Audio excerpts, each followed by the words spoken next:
ஒரு ராஜா ஊரெல்லாம் சுற்றி பார்த்துட்டு வரலாம்னு ஒரு நாள் புறப்பட்டு போனார். ஒரு இடத்துல தறி நெசவு வேலை ரொம்ப மும்முரமாக நடந்துகிட்டு இருந்தது.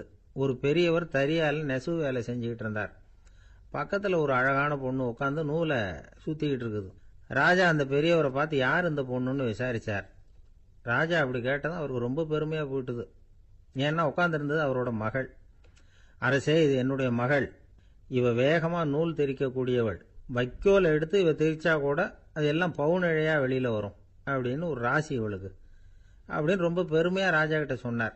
ராஜா இதை கேட்டதும் அசந்துட்டார். அப்படியா, இவ்வளவு அழகும் சாமர்த்தியமும் உள்ள இந்த பொண்ணு என்னோட வரட்டுமே, இவளை என் மருமகளை ஆக்கிக்கிறேன் அப்படின்னார் ராஜா. அந்த பெரியவருக்கு ஒன்றும் புரியல. ஏதோ கொஞ்சம் பெருமையாக சொல்ல போவோ அது இப்படி ஆயிட்டுதே அப்படின்னு கவலைப்பட்டார். இருந்தாலும் ராஜா பேச்ச தட்ட முடியுமா, மகளை அனுப்பி வச்சுட்டார். ராஜா அந்த பொண்ணை அரண்மனைக்கு அழைச்சிட்டு வந்தார். அங்கே ஒரு அறையில் வச்சு பூட்டி விட்டார். அந்த ரூமு நிறைய வைக்கோலை கொண்டாந்து போட்டு அடைச்சாங்க. 3 ராட்டைகள் வேற வச்சுருந்தாங்க. நாளைக்கு பொழுது விடியறதுக்குள்ளே நீ இந்த வைக்கோலையெல்லாம் தங்க இழைகளாக மாற்றி காட்டணும். நாளைக்கு காலம்புறம் வந்து நான் இந்த அறை கதவை திறப்பேன்.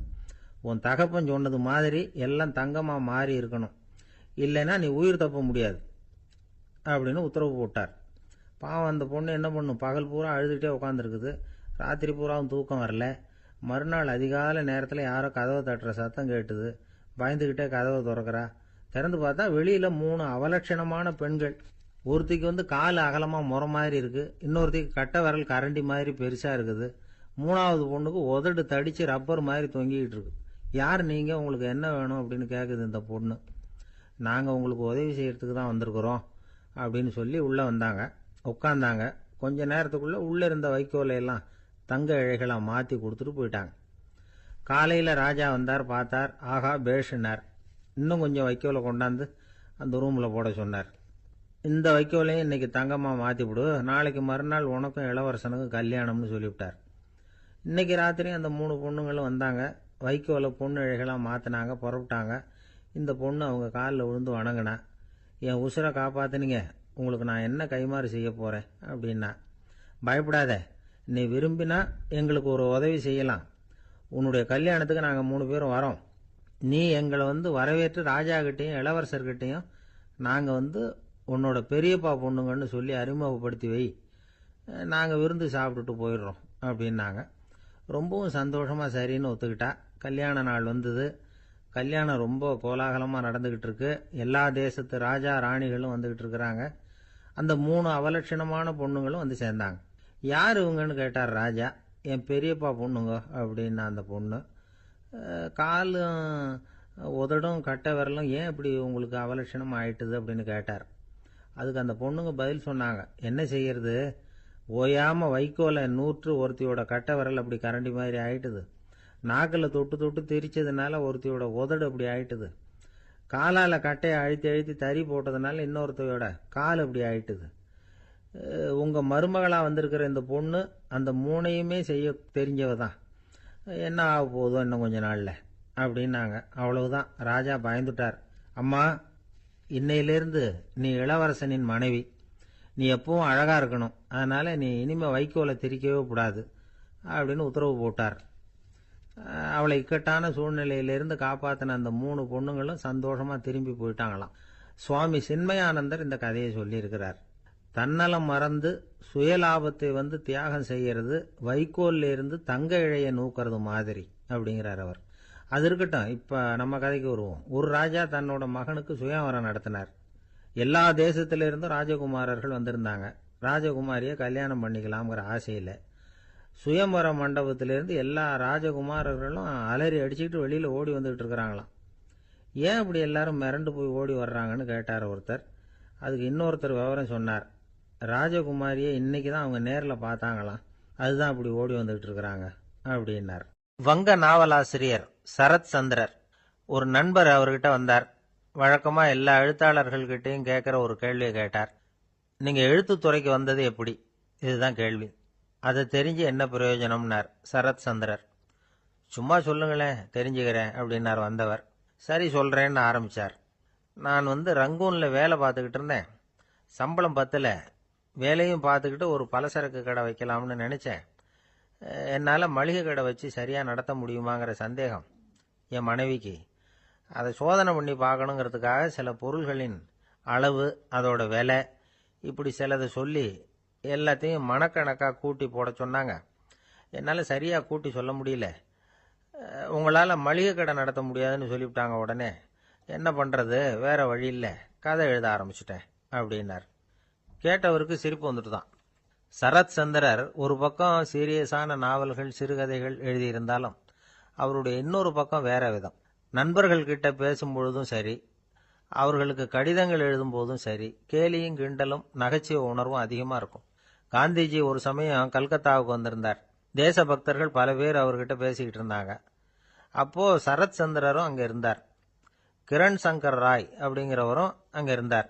அவர் சொன்னாராம், காந்திஜியோட பழகிய முதல் வங்காளி நான் தான். போயர் யுத்த காலத்தில் இவர் லண்டனுக்கு வந்திருந்தப்போ என்கிட்ட தான் வங்காள மொழி கற்றுக்கிட்டார் அப்படின்னாராம். உடனே சரத் சந்திரர் காந்திஜியை பார்த்து, இவர் உங்களுக்கு வங்காள மொழி கற்றுக் கொடுத்தது உண்மைதானா அப்படின்னாராம். ஆமான்னாராம் காந்தி. அதனால தான் உங்களால் வங்காள மொழி கற்றுக்க முடியல அப்படின்னாராம். எல்லாரும் சிரிச்சாங்களாம். சரத் சந்திரர் சாம்தாபேர் அப்படிங்கிற கிராமத்தில் தங்கியிருந்தார். ஒரு இலக்கிய நிகழ்ச்சியில் கலந்துக்கிறதுக்காக. அதுக்காக ஒரு கல்கத்தாவுக்கு போக வேண்டிய சூழ்நிலை. அதுக்காக புறப்பட்டார். அந்த சமயத்தில் பின்னாடி இருந்து யாரோ அவரை கூப்பிட்டாங்க.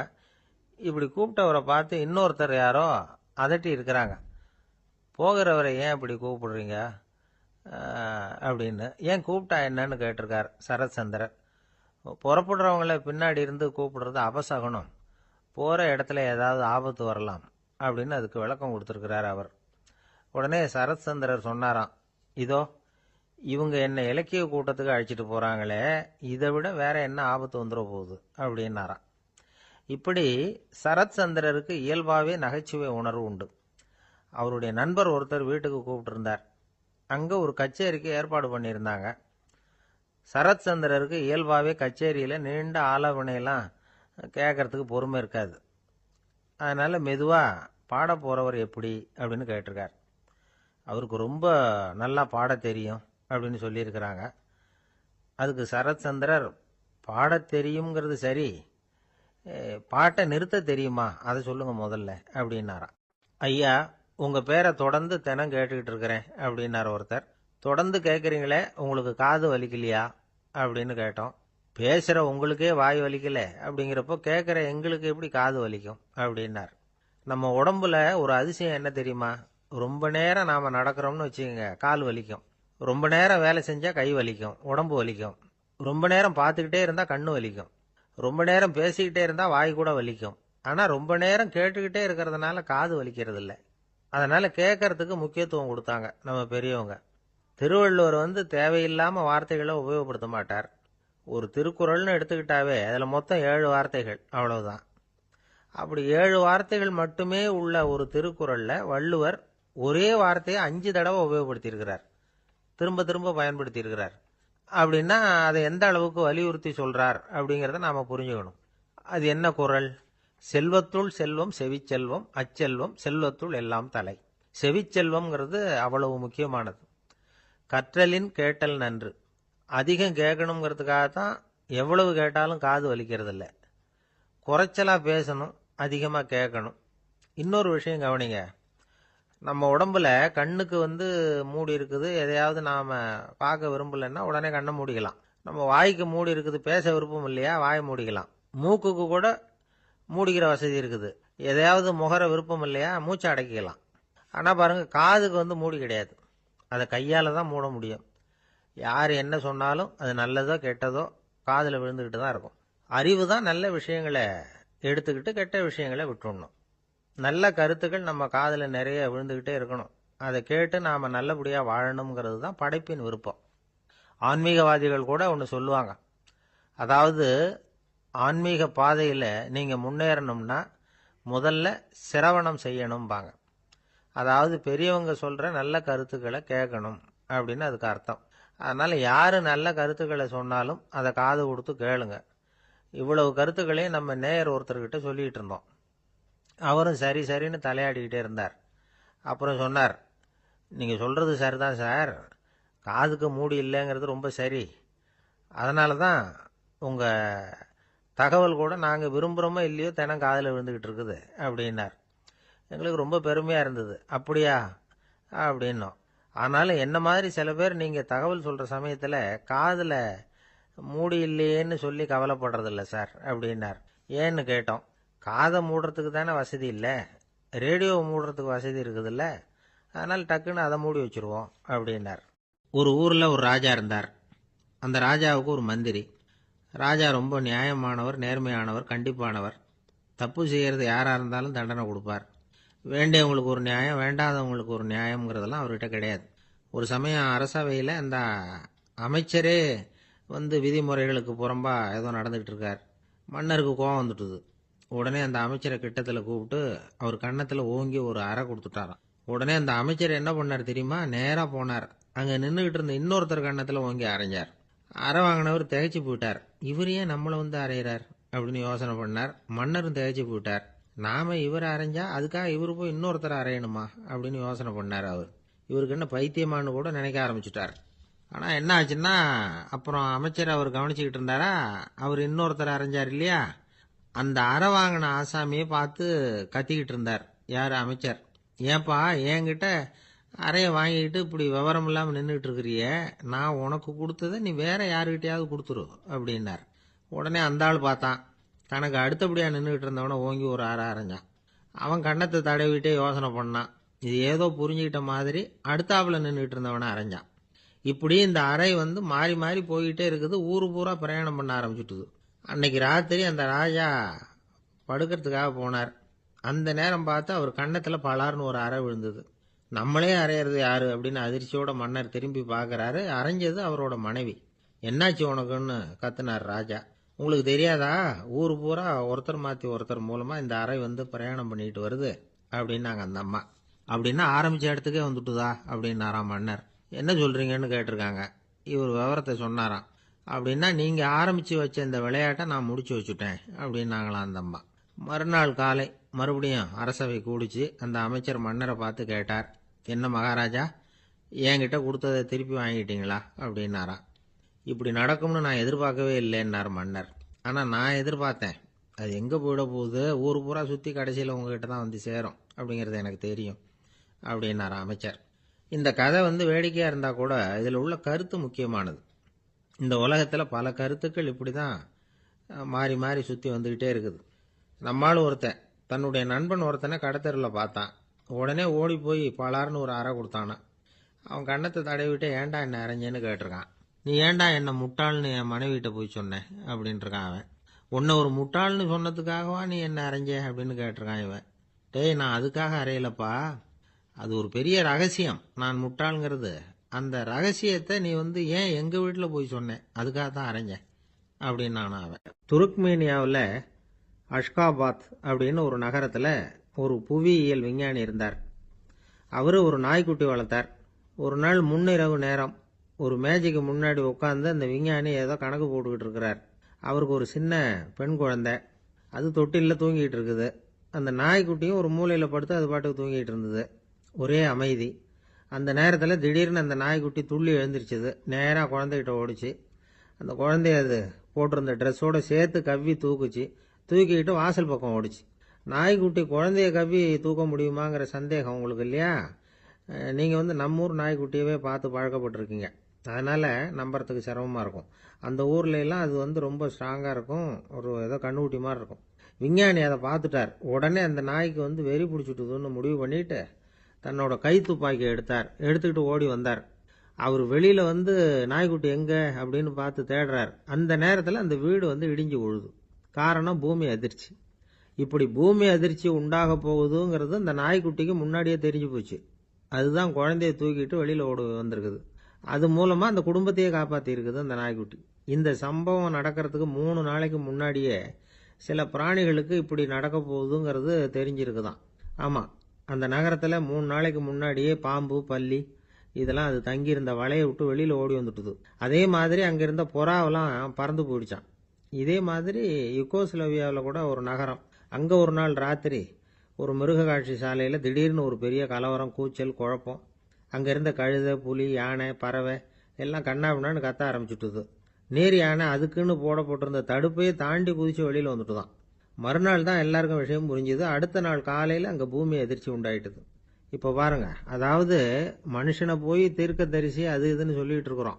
இவனை விட அது பரவாயில்லைன்னு தோணுது. அதாவது மிருகங்கள் ஒன்று நடக்க போகுதுங்கிறத முன்னாடியே புரிஞ்சுக்குதே. சரி, இதெல்லாம் எப்படி அது முன்கூட்டி புரிஞ்சுக்குது? அதுதான் படைப்பு ரகசியம். அதை கண்டுபிடிக்கிறதுக்கு தான் மனுஷன் வந்து ஆராய்ச்சி பண்ணிட்டு இருக்கிறான். விஞ்ஞானிகளோட ஆராய்ச்சியெல்லாம் ஒரு பக்கம் இருக்கட்டும், வீட்டுக்குள்ளேயே சில ஆராய்ச்சி பண்ணி பாருங்களேன். இப்போ சில யோசனை சொல்லி அதை சோதனை பண்ணி பாருங்க அப்படின்னு ஒருத்தர் சொன்னாராம். அதாவது இப்போ மழை வருமா வராதா அப்படின்னு தெரிஞ்சுக்கணுமா, உடனே ஒரு பூனைக்குட்டி பின்னாடியே மெதுவாக போய் அது என்ன செய்யுதுன்னு கவனித்து பார்க்கணும்.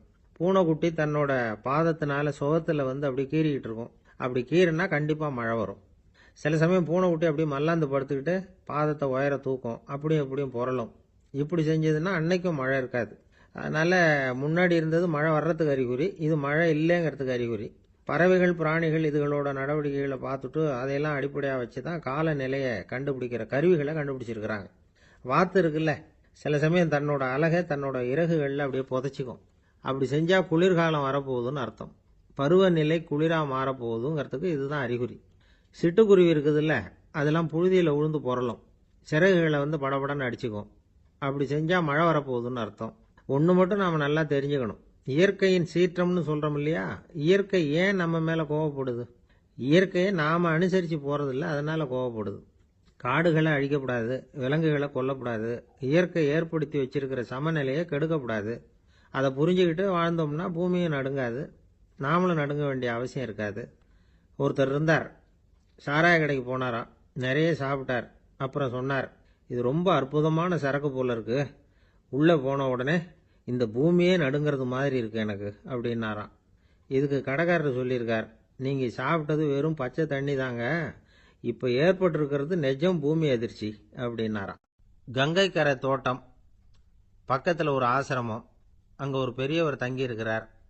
அவர் தான் ராமகிருஷ்ண பரமஹம்சர். அந்த ஆசிரமம் இருந்த இடம் கரக்பூர். வங்காளத்தில் பொதுவாக எல்லாரும் மீன் சாப்பிட்றது உண்டு. கங்கையில் குளிச்சுட்டு கையில் ஒரு மீனோட வர்றது வழக்கம். இவர் இருக்கிற இடத்துக்கு கங்கையில் படகு வழியாக வரணும். அப்படி தான் எல்லாரும் வருவாங்க. வர்றவங்கள ஒன்று கூட்டி ஆன்மீக விஷயங்களை பற்றி பேசிக்கிட்டு இருப்பார். ஒவ்வொரு நாள் ஒவ்வொருத்தர் நகரத்துக்கு போகணும், வரும்பொழுது மீன் கொண்டுகிட்டு வரணும். அதுக்கு ஒரு அட்டவணையே உண்டு ஆசிரமத்தில். அது பிரகாரம் ஒரு நாள் சுவாமி யோகானந்தர் படகுல போனார். படகை செலுத்தினவங்க ராமகிருஷ்ணரையும் சுவாமி யோகானந்தரையும் மற்றவங்களையும் பித்தர்கள் அப்படின்னு சொல்லி ஏளனமாக பேசினாங்க. அவங்க என்ன பைத்தியம் பிடிச்சவங்க அப்படிங்கிறது மாதிரி. சுவாமி யோகானந்தருக்கு ரொம்ப மென்மையான இதயம். இவங்க இப்படி கண்ணாபின்னான்னு பேசுகிறத பார்த்தா மீனை வாங்கிட்டு திரும்புகிறப்போ என்ன நடக்குமோ அப்படிங்கிற பயம் வேற வந்துட்டுது அவருக்கு. அவ்வளவு மென்மையானவர். இதை தெரிஞ்சுக்கிட்ட ராமகிருஷ்ணர், யோகானந்தா இங்கே வா அப்படின்னு கூப்பிட்டார். இவர் கண்ணீரை தொடச்சிக்கிட்டே கிட்ட போனார். சொன்னார், ஐயா, படகு ஓட்டுறவங்க உங்களை பற்றி மோசமாக பேசுகிறாங்க. என்ன திட்டினா பரவாயில்ல, ஆனால் உங்களை அவங்க திட்டுறாங்க, அதை என்னால் தாங்கிக்க முடியல அப்படின்னார். இதை கேட்டதும் ராமகிருஷ்ணருக்கு கோபம் வந்துட்டு தான். என்னது, உன்னுடைய குருவை பற்றி அவங்க மோசமாக பேசும்பொழுது நீ சும்மா இருந்தியா, வெளியில் போ அப்படின்னு விட்டார். குரு நிந்தனை செய்கிறப்போ அதை கேட்டுக்கிட்டு சும்மா இருக்கலாமா? குரு நிந்தனையை கேட்டால் பாவம் இல்லையா? என்னை தூற்றும் போது அவங்க வந்து பாவம் செய்கிறாங்க, அதை கேட்டுக்கிட்டு நீ சும்மா இருந்தால் நீயும் பாவம் செய்கிற அப்படின்னாராம். அடுத்த நாள் சுவாமி நிரஞ்சனானந்தர் போக வேண்டிய நாள். இவர் படகுல போகும்பொழுதும் அதே மாதிரி நடந்துதான். அவங்க மோசமாக பேச ஆரம்பித்தாங்க, திட்ட ஆரம்பித்தாங்க. அப்படி கேலி பண்ண ஒருத்தனை இவர் என்ன பண்ணார், பலார்னு கன்னத்தில் அரைஞ்சிட்டார். இன்னொருத்தனை கங்கையில் தூக்கி எறியறதுக்கும் தயாராகிட்டார். அதுக்கப்புறம் அவங்க யாரும் வாயை திறக்கலை. மீன் வாங்கிட்டு வர்றப்பவும் படகுல ஒரே அமைதி, அவ்வளவு பயம் அவங்களுக்கு. ராமகிருஷ்ணர் கூப்பிட்டு விசாரித்தார் என்ன நடந்ததுன்னு. இவர் சொன்னார், அவர் யோகானந்தா போகும்பொழுது என்ன நடந்ததோ அப்படியே தான் இப்பவும் நடந்தது. குரு நிந்தனை செய்கிறத கேட்டுக்கிட்டு நான் சும்மா இருப்பேனா, ஒருத்தனை அப்படியே அரைஞ்சுட்டேன், இன்னொருத்தனை ஆற்றுல தூக்கி போட்டுருவேன்னு பயமுறுத்தினேன், அவ்வளவுதான் அப்படின்னாராம். இப்போவும் ராமகிருஷ்ணருக்கு கோபம் வந்துட்டு தான். என்ன இது, அணியறது காஷாயம், இருக்கிறது ஆசிரமம், உனக்கு இவ்வளவு கோபம் வந்ததுன்னா அப்புறம் என்னத்துக்கு ஆசிரமத்தில் இருக்கணும், பிரம்மச்சாரி எப்பவும் அமைதியாக இருக்கணும் அப்படின்னு அறிவுரை சொன்னாராம் ராமகிருஷ்ணர். அப்போ இவர் கேட்டாராம், ஏங்க அவருக்கு ஒரு விதமான அறிவுரை சொன்னீங்க, எனக்கு வேற விதமா அறிவுரை சொல்றீங்க, இதுல எது உண்மை அப்படின்னு கேட்டிருக்கார்.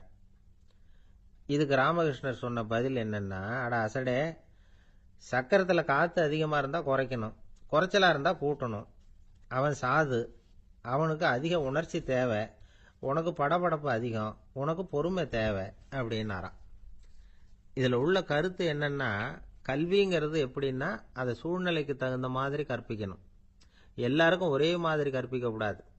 கேட்கிறவர் தகுதி, புரிஞ்சுக்கிற திறமை, இதை பொறுத்து கல்வி அமையணும். ஆரம்ப காலத்தில் ஒரு குரு, அப்போ ஒரு சீடன் இருந்தான். அது வேடிக்கையான குரு, வேடிக்கையான சீடன். ஒரு ஆசிரமம். ஒரு நாள் ஒருத்தன் அவசரமா அந்த குருவை தேடி வந்திருக்கிறான். என்ன விஷயம்னு விசாரிச்சார் குரு. உங்க சீடர் என்னை அடிச்சுட்டார் அப்படின்னு புகார் பண்ணானா அந்த ஆள். குரு சீடனை கூப்பிட்டார். அடிச்சே அந்த ஆளை அப்படின்னு கேட்டாராம். ஆமான் இருக்கான் சீடன். ஏன் அடிச்சே அப்படின்னு கேட்டாராம். இந்த ஆள் உங்களை பத்தி மட்டமா பேசிவிட்டான், என்னால் அதை தாங்கிக்க முடியல, அதனால தான் அடிச்சுட்டேன் இருக்கான். அப்படி என்ன பேசினா அப்படின்னு கேட்டாராம். உன்னுடைய குருநாதர் இப்பெல்லாம் அர்த்தமில்லாம பேச ஆரம்பிச்சுட்டார் அப்படின்னு சொல்லிவிட்டான், அதனால தான் அடிச்சுட்டேன் அப்படின்னு நானாம். அதுக்காக அடிச்சே அப்படின்னாராம்.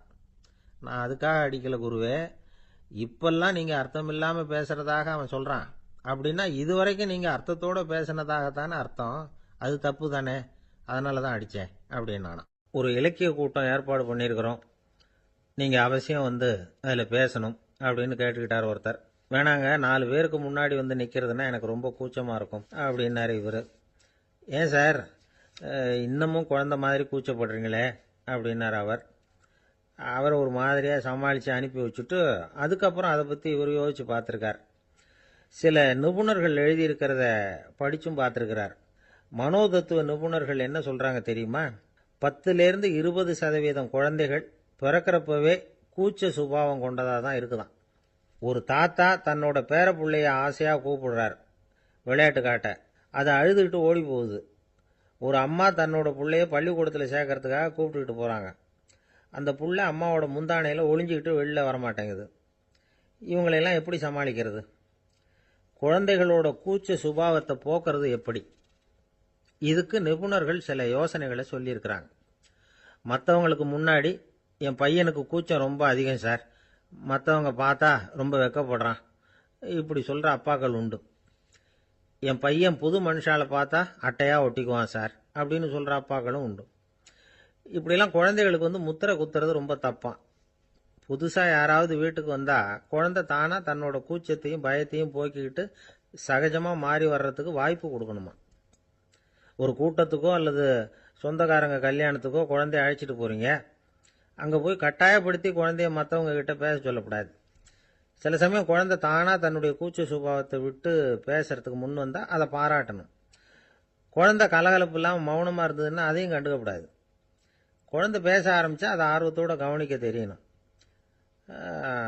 கலந்து உரையாடுற பழக்கத்தை வீட்லேயே ஆரம்பிக்கலாம். கேட்டதுக்கு பதில் சொல் அப்படின்னு நீங்கள் அதிகாரம் பண்ணிகிட்டு இருக்கக்கூடாது. அது குழந்தைக்கு பேசுகிற சந்தர்ப்பத்தை குறைச்சிருமா. இப்போ நாம் அதிகாரம் பண்ணால் கேலி செய்கிற பழக்கம் குழந்தைகளை ரொம்ப பாதிச்சிருமா. பெரியவங்களானதுக்கு அப்புறமும் சில பேர் கூச்சத்தோடவும் பயத்தோடவும் இருக்கிறதுக்கு இதுதான் காரணம். சின்ன வயசில் அவங்கெல்லாம் ஏதாவது கேலிக்கு ஆளாகி இருப்பாங்க. 2வது குழந்தை மூத்த குழந்தைய கேலிக்கு ஆளாகிற சந்தர்ப்பங்களை கண்டு கேலி பண்ணினா அது இளம் நெஞ்சங்களை விட்டு நீங்கிறதே இல்லையா.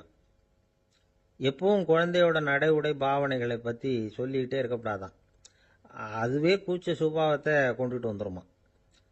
அப்பா எங்கன்னு யாராவது கேட்டால் இது மாதிரி இன்ன காரியத்துக்காக வெளியில் போயிருக்கார், இத்தனை மணிக்கு திரும்பி வருவார் அப்படின்னு சொல்கிற அளவுக்கு குழந்தைகளை பழக்கப்படுத்தி வைக்கணும். ஃபோன்லேயே யாராவது விசாரித்தா கூட இது மாதிரி பதில் சொல்லு அப்படின்னு சொல்லணும். சின்ன சின்ன மீட்டிங்கில் 4 வார்த்தை பேச தயார் பண்ணலாம். ஒரு கடையிலையோ அல்லது ஹோட்டல்லையோ ஏதாவது விவரம் கேட்கணும்னா உங்கள் குழந்தைய தைரியமாக அனுப்புங்க. குழந்தைகள் பணிவாகவும் பொறுமையாகவும் விவரம் கேட்குறப்போ கூச்ச சுபாவம் தானாக போயிடும். சின்ன வயசுலேயே இப்படிலாம் பழக்கப்படுத்தினாதான் வருங்காலத்தில் தைரியமாக இந்த சமுதாயத்தில் வாழ முடியும். இல்லைன்னா 60 வயசுலேயும் அடுப்பங்கரையை விட்டு வெளில வர்றதுக்கு கூச்சப்பட்டுக்கிட்டு தான் இருக்க வேண்டியிருக்கும். இந்த காலத்து பிள்ளைங்க எவ்வளவோ பரவாயில்ல, எதுக்கும் தயங்குறதில்ல, கூச்சப்படுறதில்ல. ஒரு அம்மா அடுப்பங்கரையிலேருந்து சத்தம் போட்டாங்க. டேய் ராமு, தயவு பண்ணி அந்த டிவியை நிறுத்துறா. அந்த பெண்ணோட குரல் மகா மோசம். அடுப்பங்கரையில் இருக்கிற என்னாலேயே அதை சகிச்சிக்க முடியல அப்படின்னாங்களாம். உடனே பையன் கொஞ்சம் கூட தயங்காமல் பதில் சொல்கிறான். அம்மா, இந்த குரல் டிவியிலேருந்து வரல, எதிர்த்த விட்டு மாமி தான் இங்கே வந்திருக்கிறாங்க. அவங்க தான் இப்போ என்னோட பேசிக்கிட்டு இருக்கிறாங்க அப்படின்னு. இந்த உலகத்தில் நாம் நல்லபடியாக இருக்கணும்னா அதுக்கு முக்கியமாக தேவைப்படுறது ரெண்டு. ஒன்று செல்வம், இன்னொன்று அறிவு. சரி, இது ரெண்டில் சிறந்தது எது அப்படின்னு ஒரு கேள்வி கேட்டால் என்ன பதில் சொல்கிறது? இதே கேள்வியை ஹஸ்ரத் அலி அவர்கள்கிட்ட கேட்டாங்களாம். அவர் ஒரு பெரிய அறிஞர். கேள்வி கேட்டவங்களும் சாதாரண ஆட்கள் இல்லை, இவங்களும் அறிஞர்கள். ஒரு நாள் ஹஸ்ரத் அலி அவர்கள்கிட்ட 10 அறிஞர்கள் வந்தாங்களாம். ஐயா, நாங்கள் 10 பேரும் உங்ககிட்ட ஒரே கேள்வியை தான் கேட்க வந்திருக்கிறோம். ஆனால் எங்கள் 10 பேருக்கும் நீங்கள் தனித்தனியாக பதில் சொல்ல முடியுமா அப்படின்னு கேட்டிருக்காங்க. அதாவது அவங்க ஒரே கேள்விக்கு இவர்கிட்ட இருந்து 10 விதமான பதில் எதிர்பார்க்குறாங்க. சரி கேளுங்க, என்ன கேள்வி அப்படின்னார் அவர். அப்போ தான் அவங்க கேட்டாங்களாம், செல்வம், அறிவு, இது ரெண்டில் சிறந்தது எது? இதுதான் கேள்வி. ஹஸ்ரத் அலி என்ன பண்ணார் தெரியுமா? அவங்கள ஒவ்வொருத்தராக கூப்பிட்டார். ஒவ்வொரு விதமான பதிலை சொல்லி அனுப்புனார். முதல்ல ஒருத்தரை கூப்பிட்டார், சொன்னார், அறிவுங்கிறது தீர்க்கதரிசிகள், ஞானிகள், மகான்கள் இவங்களோட பரம்பரை சொத்து. ஆனால் செல்வம்ங்கிறது கொடுங்கோலரின் ஆயுதம். அதனால் அறிவு தான் சிறந்தது அப்படின்னார். ரெண்டாவது ஆளை கூப்பிட்டார். உங்ககிட்ட செல்வம் இருந்தால் நீங்கள் தான் அதை காப்பாற்றணும். ஆனால் அறிவு உங்களை எப்பவும் காப்பாற்றும். ஆகவே அறிவு தான் சிறந்தது அப்படின்னார். மூணாவது ஆளை கூப்பிட்டார். செல்வந்தனுக்கு எப்போதும் விரோதிகள் அதிகம், ஆனால் அறிஞனுக்கு நண்பர்கள் அதிகம். அதனால் அறிவு தான் சிறந்ததுன்னார்.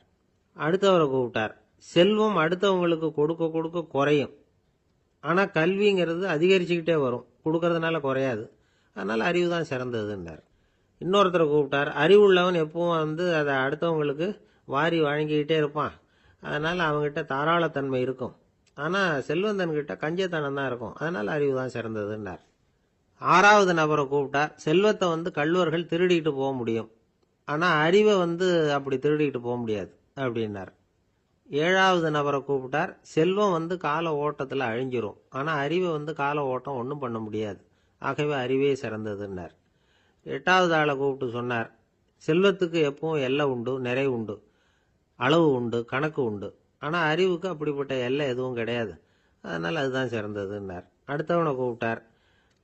செல்வம் உள்ளத்தில் உள்ள ஒளியை போக்கிவிடும், இருட்டை உண்டாக்கிவிடும், விரிந்த மனப்பான்மையை குறுகலாக்கிவிடும். ஆனால் அறிவு அப்படி இல்லை, இருண்ட உள்ளத்தில் ஒளியை பாய்ச்சி அதை விசாலப்படுத்துது. அதுதான் சிறந்ததுன்னார். கடைசியாக 10வது நபரை கூப்பிட்டார். செல்வம் மனசில் செருக்கை உண்டாக்குது, ஆணவத்தை ஏற்படுத்துது. அதனால் நானே கடவுள்னு நினைக்கிற அளவுக்கு மனுஷனை தாழ்த்தி விடுது. ஆனால் அறிவு பணிவையும் பண்பாட்டையும் வளர்க்குது. அதனால் அறிவு தான் சிறந்ததுன்னார். ஆக இப்படி 10 பேருக்கும் 10 விதமாக பதில் சொன்னது மூலமாக ஹஸ்ரத் அலி அவர்கள் அறிவு தான் செல்வத்தை விட சிறந்தது அப்படிங்கிறதுக்கு 10 காரணங்களை சுட்டி காட்டியிருக்கார். அந்த அறிஞர் 10 பேர் கேட்ட ஒரே கேள்விக்கு 10 பதில் சொன்னார். நமக்கு வேண்டிய ஒருத்தர் 10 பேர் கேட்ட கேள்விக்கு ஒரே பதில் சொல்லி சமாளித்தார். கேள்வி என்ன தெரியுமா? என்கிட்ட வாங்கின கடனை எப்பயா திருப்பி கொடுக்க போற? இதுதான் அந்த 10 பேரும் கேட்ட ஒரே கேள்வி. இந்த மாதம் 26ஆம் தேதி தந்துடுறேன் அப்படிங்கிற ஒரே பதில் சொல்லி அவ்வளவு பேரையும் இவர் அனுப்பி வச்சுட்டாராம். எல்லாரும் போனதுக்கு அப்புறம் இவரை தனியாக கூப்பிட்டு கேட்டிருக்கிறாங்க. அது என்ன சார் கணக்கு, 26ஆம் தேதி அன்னைக்கு என்ன அதிசயம் நடக்க போகுது அப்படின்னு கேட்டிருக்காங்க. அதிசயம் அன்னைக்கு இல்லை, அதுக்கு முத நாளே நடக்க போகுதுன்னாராம். விவரமாக சொல்லுங்கன்னு இருக்காங்க. வேற ஒன்றும் இல்லைங்க, 26ஆம் தேதி தானே எல்லாரையும் வர சொல்லியிருக்கிறேன், அதுக்கு முத நாளே நான் புறப்பட்டு தலைமறைவாயிட போகிறேன் அப்படின்னாராம் ரொம்ப பெருமையாக. ஒரு ராஜா இருந்தார்.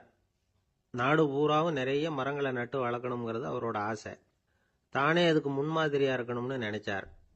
அரண்மனையை சுற்றி மரங்களை நட்டு வளர்த்தார். இதை பார்த்துட்டு ஜனங்களும் அவங்கவுங்க வீட்டை சுற்றி மரக்கன்றுகளை நட்டு வளர்த்தாங்க. கொஞ்ச காலத்தில் ஊர் பூரா பசுமையாக மாறிச்சு. எல்லாருக்கும் சந்தோஷமாக இருந்தது. இது ஒரு பக்கம் இருக்கட்டும். இப்போ நான் சொல்ல போகிற கதை வேற. அதாவது அந்த ராஜா ஒரு நாள் தன்னுடைய அரண்மனையை சுற்றி இருக்கிற விதவிதமான மரங்களை எல்லாம் போய் பார்த்தார். எப்படி இருக்கிறீங்க அப்படின்னு ஒவ்வொரு மரத்துக்கிட்டையும் விசாரிச்சாராம். எந்த மரமும் சந்தோஷமாக இருக்கிறதா தெரியல. அதுக்கும் மனசில் ஒரு குறை. முதல்ல ஆலமரத்துக்கிட்ட போனார். அது சொல்லிச்சு, மண்ணா, நான் நல்லா பெருசா வளர்ந்துருக்கிறேன், அடர்த்தியா இருக்கிறேன், கிளையெல்லாம் 4 பக்கமும் நல்லா படர்ந்து தான் இருக்குது. இருந்தாலும் எந்த பிரயோஜனமும் இருக்கிறதா தெரியல எனக்கு. என்னுடைய பழம்லாம் ரொம்ப சின்னதாக இருக்குது, என் கண்ணுக்கு சரியாக புலப்பட மாட்டேங்குது. நான் இருக்கிற சைஸுக்கு என்னுடைய கிளையில் இருக்கிற பழம்லாம் எவ்வளவு பெருசாக இருக்கணும். அது இத்தினூண்டு இருக்கிறது எனக்கு பெரிய அவமானமாக இருக்குது. இப்படி இங்கே நின்றுக்கிட்டு இருக்கிறதே ரொம்ப கூச்சமாக இருக்குது. ஒரு நல்ல புயல் வந்ததுன்னா பேசாமல் சாஞ்சு விடலாமான்னு பார்க்குறேன் அப்படின்னு புலம்புது ஆலமரம். சரி இருக்கட்டும்னு நினச்சிக்கிட்டு ராஜா அடுத்தபடியாக ஒரு அத்தி மரத்துக்கிட்ட போனார். அதுவும் புலம்ப ஆரம்பிச்சுட்டுது. நான் கூட பெரிய மரம் தான், இல்லை இலையெல்லாம் அழகாக தான் இருக்குது, பழம் அழகாக இருக்குது, இருந்தாலும் உள்ள விஷயம் இல்லையே. அத்தி பழத்தை புட்டு பார்த்தா அத்தனையும் சொத்த அப்படின்னு பழமொழியே உண்டாயிட்டுதே. இப்படி ஒரு கெட்ட பேரோட நான் இருக்கணுமா அப்படின்னு புலம்புது அது. சரி இது இருக்கட்டும் அப்படின்னு சொல்லி அடுத்தபடியாக வேப்ப மரத்துக்கிட்ட போனார். அது தன்னுடைய வேதனையை வெளியிட்டது. எனக்கு எவ்வளவோ மருத்துவ குணங்கள்லாம் இருக்கிறதா சொல்லிக்கிறாங்க, இருந்தாலும் என்ன பிரயோஜனம், என்னுடைய பழத்தை மனிதர்கள் யாரும் விரும்பி சாப்பிட்றது இல்லையே அப்படின்னுது. ராஜா அடுத்தாப்புல இருந்து ஒரு பனை மரத்துக்கிட்ட போனார். நான் நல்லா உயரமாக தான் வளர்ந்துருக்கிறேன், மற்ற மரங்கள்லாம் என்னை வந்து அண்ணாந்து தான் பார்க்கணும், இருந்தாலும் என்கிட்ட நிழலுக்காக யாரும் வந்து ஒதுங்கிறது இல்லையே அப்படின்னுது. என்ன இது எல்லா மரமும் இப்படி திருப்தி இல்லாமல் இருந்துகிட்டு இருக்குதே அப்படின்னு நினச்சிக்கிட்டே ராஜா அடுத்தபடியாக அங்கே இருந்த ஒரு பைன் மரத்துக்கிட்ட போனார். அழகாக உயரமாக பசுமையாக தான் இருந்தது, ஆனால் பழமோ பூவோ கிடையாது. அதை நினச்சி அது வருத்தப்பட்டுக்கிட்டு இருக்குது. ஓக் மரம் அது ஒன்று நின்றுட்டு இருந்தது. அது என்ன சொல்லிச்சுன்னா, இலையுதிர் காலத்தில் என் மேலே இருக்கிற எல்லா இலைகளும் உதிர்ந்து போடுது, முடி கொட்டின மனிதர்கள் மாதிரி மொட்டையாக நான் நிற்க வேண்டியிருக்குது, என்ன வாழ்க்கை இது அப்படின்னு சொல்லி அழுத்துக்கிட்டது. சரி புளிய மரம் என்ன சொல்லுது பார்ப்போம்னு அதுகிட்ட போனா, என்னுடைய நிழலில் யாருமே தங்க மாட்டாங்க, உடம்புக்கு சூடுன்னு ஒதுங்கி போயிடுவாங்க, அடிமரத்தை பார்த்தீங்கன்னா பட்டையெல்லாம் உறிஞ்சி பார்க்கறதுக்கே கேவலமாக இருப்பேன் அப்படின்னுது அது. முருங்கை மரம் என்ன சொல்லிச்சு தெரியுமா, என்னுடைய இலை காயெல்லாம் சாப்பிட்றவங்களுக்கு சத்து கொடுக்கறது வாசவம் தான், ஆனால் என் உடம்புல சத்தே கிடையாது, கொஞ்சம் வேகமாக காற்று அடிச்சதுன்னா முறிஞ்சி விழுந்துடுறேன், என்ன வாழ்க்கை இது அப்படின்னு சொல்லி அது வருத்தப்பட்டது. ராஜா யோசனை பண்ணார், என்ன இது மரங்கள் வந்து பூமியின் வரங்கள்னு சொல்கிறோம், மழை பெய்யறதுக்கு அதுதான் காரணம், பூமி செழிப்பாக இருக்கிறதுக்கும் அதுதான் காரணம், வீடு கட்டுறதுக்கு மரம், நாற்காலி செய்ய உபயோகப்படுத்துறதுக்கும் அதுதான் உபயோகப்படுது, மனுஷனுக்கு வேண்டிய ஆகாரங்களையும் கொடுக்குது, இப்படிலாம் இருந்தும் எல்லா மரமும் நிம்மதி இல்லாமல் இருந்துகிட்டு இருக்குதே அப்படின்னு நினைச்சார். அப்போ அங்கே இருந்த ஒரு மகிழ மரம் அவர் கண்ணில் பட்டுது. அந்த மரம் மட்டும் கொஞ்சம் நிம்மதியாக மகிழ்ச்சியாக இருக்கிறது மாதிரி தெரிஞ்சுது. உடனே ராஜா அதுகிட்ட போனார். உனக்கு மனசில் எதுவும் குறை இல்லையான்னு கேட்டார். இல்லை நான் சந்தோஷமாக தான் இருக்கேன்னு அந்த மகிழ மரம். அப்படியான்னு ஆச்சரியமாக கேட்டார் ராஜா.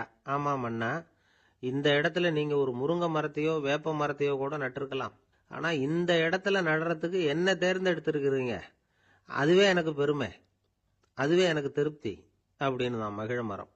மகிழ மரம் சாதாரணமாக தான் இருக்கும், இளம் மஞ்சள் நிறத்தில் பூக்கள், அது காய்ந்தும் மனம் வீசும். மகிழ மரம் மாதிரி மன திருப்தியோடு வாழறதுக்கு நாம் கற்றுக்கணுமா. நாம் இந்த உலகத்தில் ஒரு நாயாவோ நரியாவோ கூட பிறந்திருக்கலாம், மனுஷனாக பிறந்திருக்கிறோம், அதுவே பெருமை தானே. இந்த நிறைவு தான் மகிழ்ச்சியின் ரகசியம். ஒரு பையன் அப்பா கிட்ட போய், அப்பா நீங்கள் இந்த உலகத்தில் ஒரு மனுஷனாக பிறந்தது என்னோட அதிர்ஷ்டம் நானா. ஏண்டா அப்படி சொல்கிறேன்னு இருக்கார் அப்பா. நீங்கள் ஒரு கரடியாக பிறந்திருந்தா இந்நேரம் நானும் ஒரு கரடி குட்டியாக தானே இருந்திருப்பேன் அப்படின்னு நானா பையன். பக்தின்னு சொல்கிறோம் இல்லையா, அது வந்து 3 வகைப்படும் அப்படிங்கிறார் ஒரு பெரியவர். அது என்ன 3 வகைன்னா, தெய்வ பக்தி, அடியார்கள் பக்தி, குரு பக்தி. அடியார் பக்தியை விட தெய்வ பக்தியை விட குரு பக்தி தான் ரொம்பவும் சிறந்ததுங்கிறார் அவர். தெய்வத்துக்கிட்ட செஞ்ச பாவம் குருநாதர்கிட்ட தீர்ந்துருமா, குருநாதர்கிட்ட செஞ்ச பாவம் தெய்வத்துக்கிட்ட போனாலும் தீராதான். இப்படி பெரியவங்கெல்லாம் சொல்லி வச்சிருக்கிறாங்க. ஒரு காடு, அங்கே அயோத தௌமியர் அப்படின்னு ஒரு தபோதனர், அவர் பல மாணவர்களை ஒன்றா சேர்த்து ஒரு குருகுலம் நடத்திக்கிட்டு இருக்கிறார். பல தரப்பட்டவங்க பல திறப்பட்டவங்க மாணவர்கள் அதில் சேர்ந்து படிச்சுக்கிட்டு இருக்கிறாங்க. பாஞ்சால ராஜகுமாரன் ஒருத்தனும் அந்த குருகுலத்தில் சேர்ந்து படிச்சுக்கிட்டு இருக்கிறான். அவன் பேர் ஆருணி, பெரிய இடத்து புள்ள, இருந்தாலும் படுப்பில் ரொம்ப கெட்டிக்காரனாக இருந்தான். அவன் தான் அங்கே முதல் மாணவன்.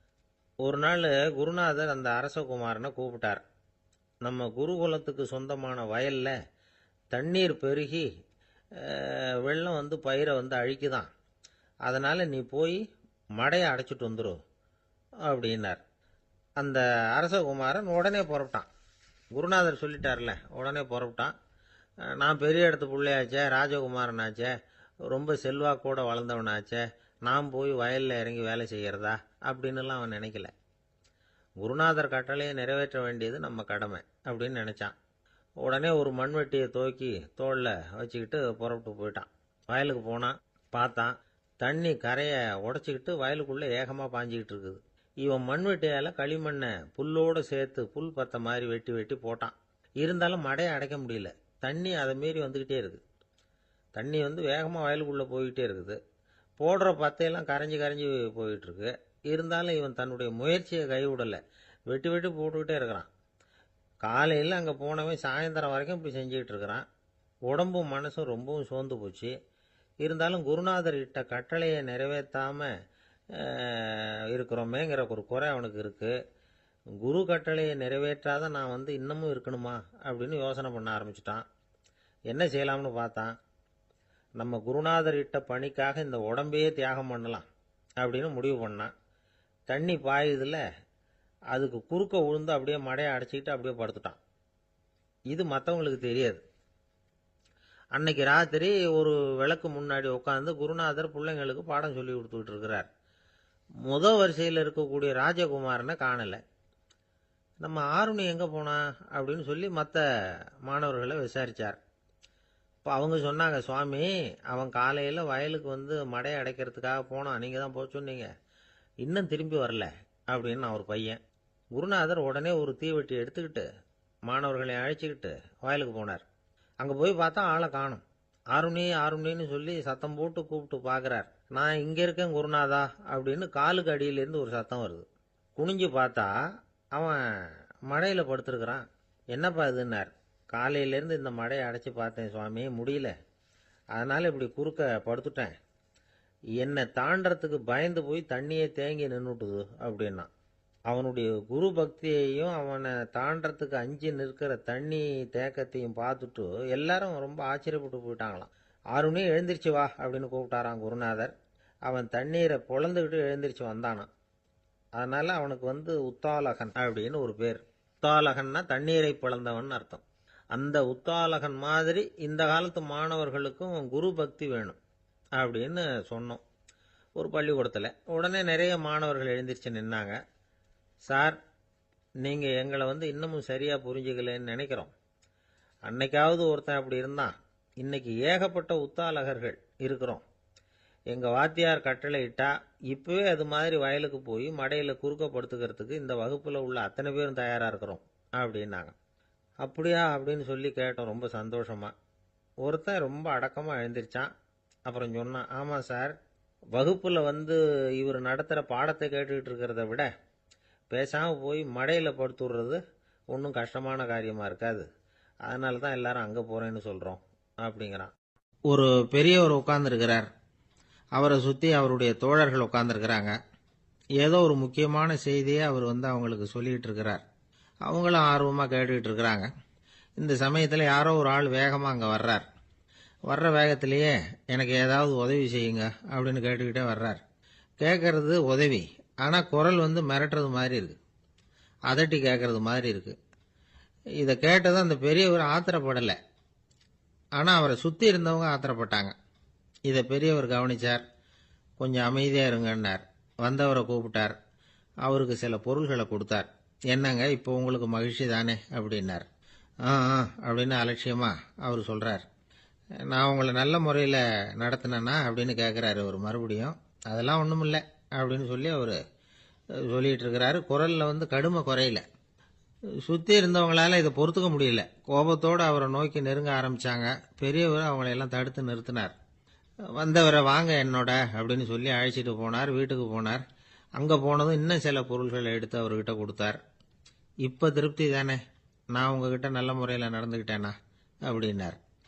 அவர் முகம் இப்போ தான் கொஞ்சம் மலர்ந்தது. ரொம்ப நன்றி, இறைவன் உங்கள் குடும்பத்துக்கு எல்லா நன்மைகளையும் செய்வான் அப்படின்னு சொன்னார்.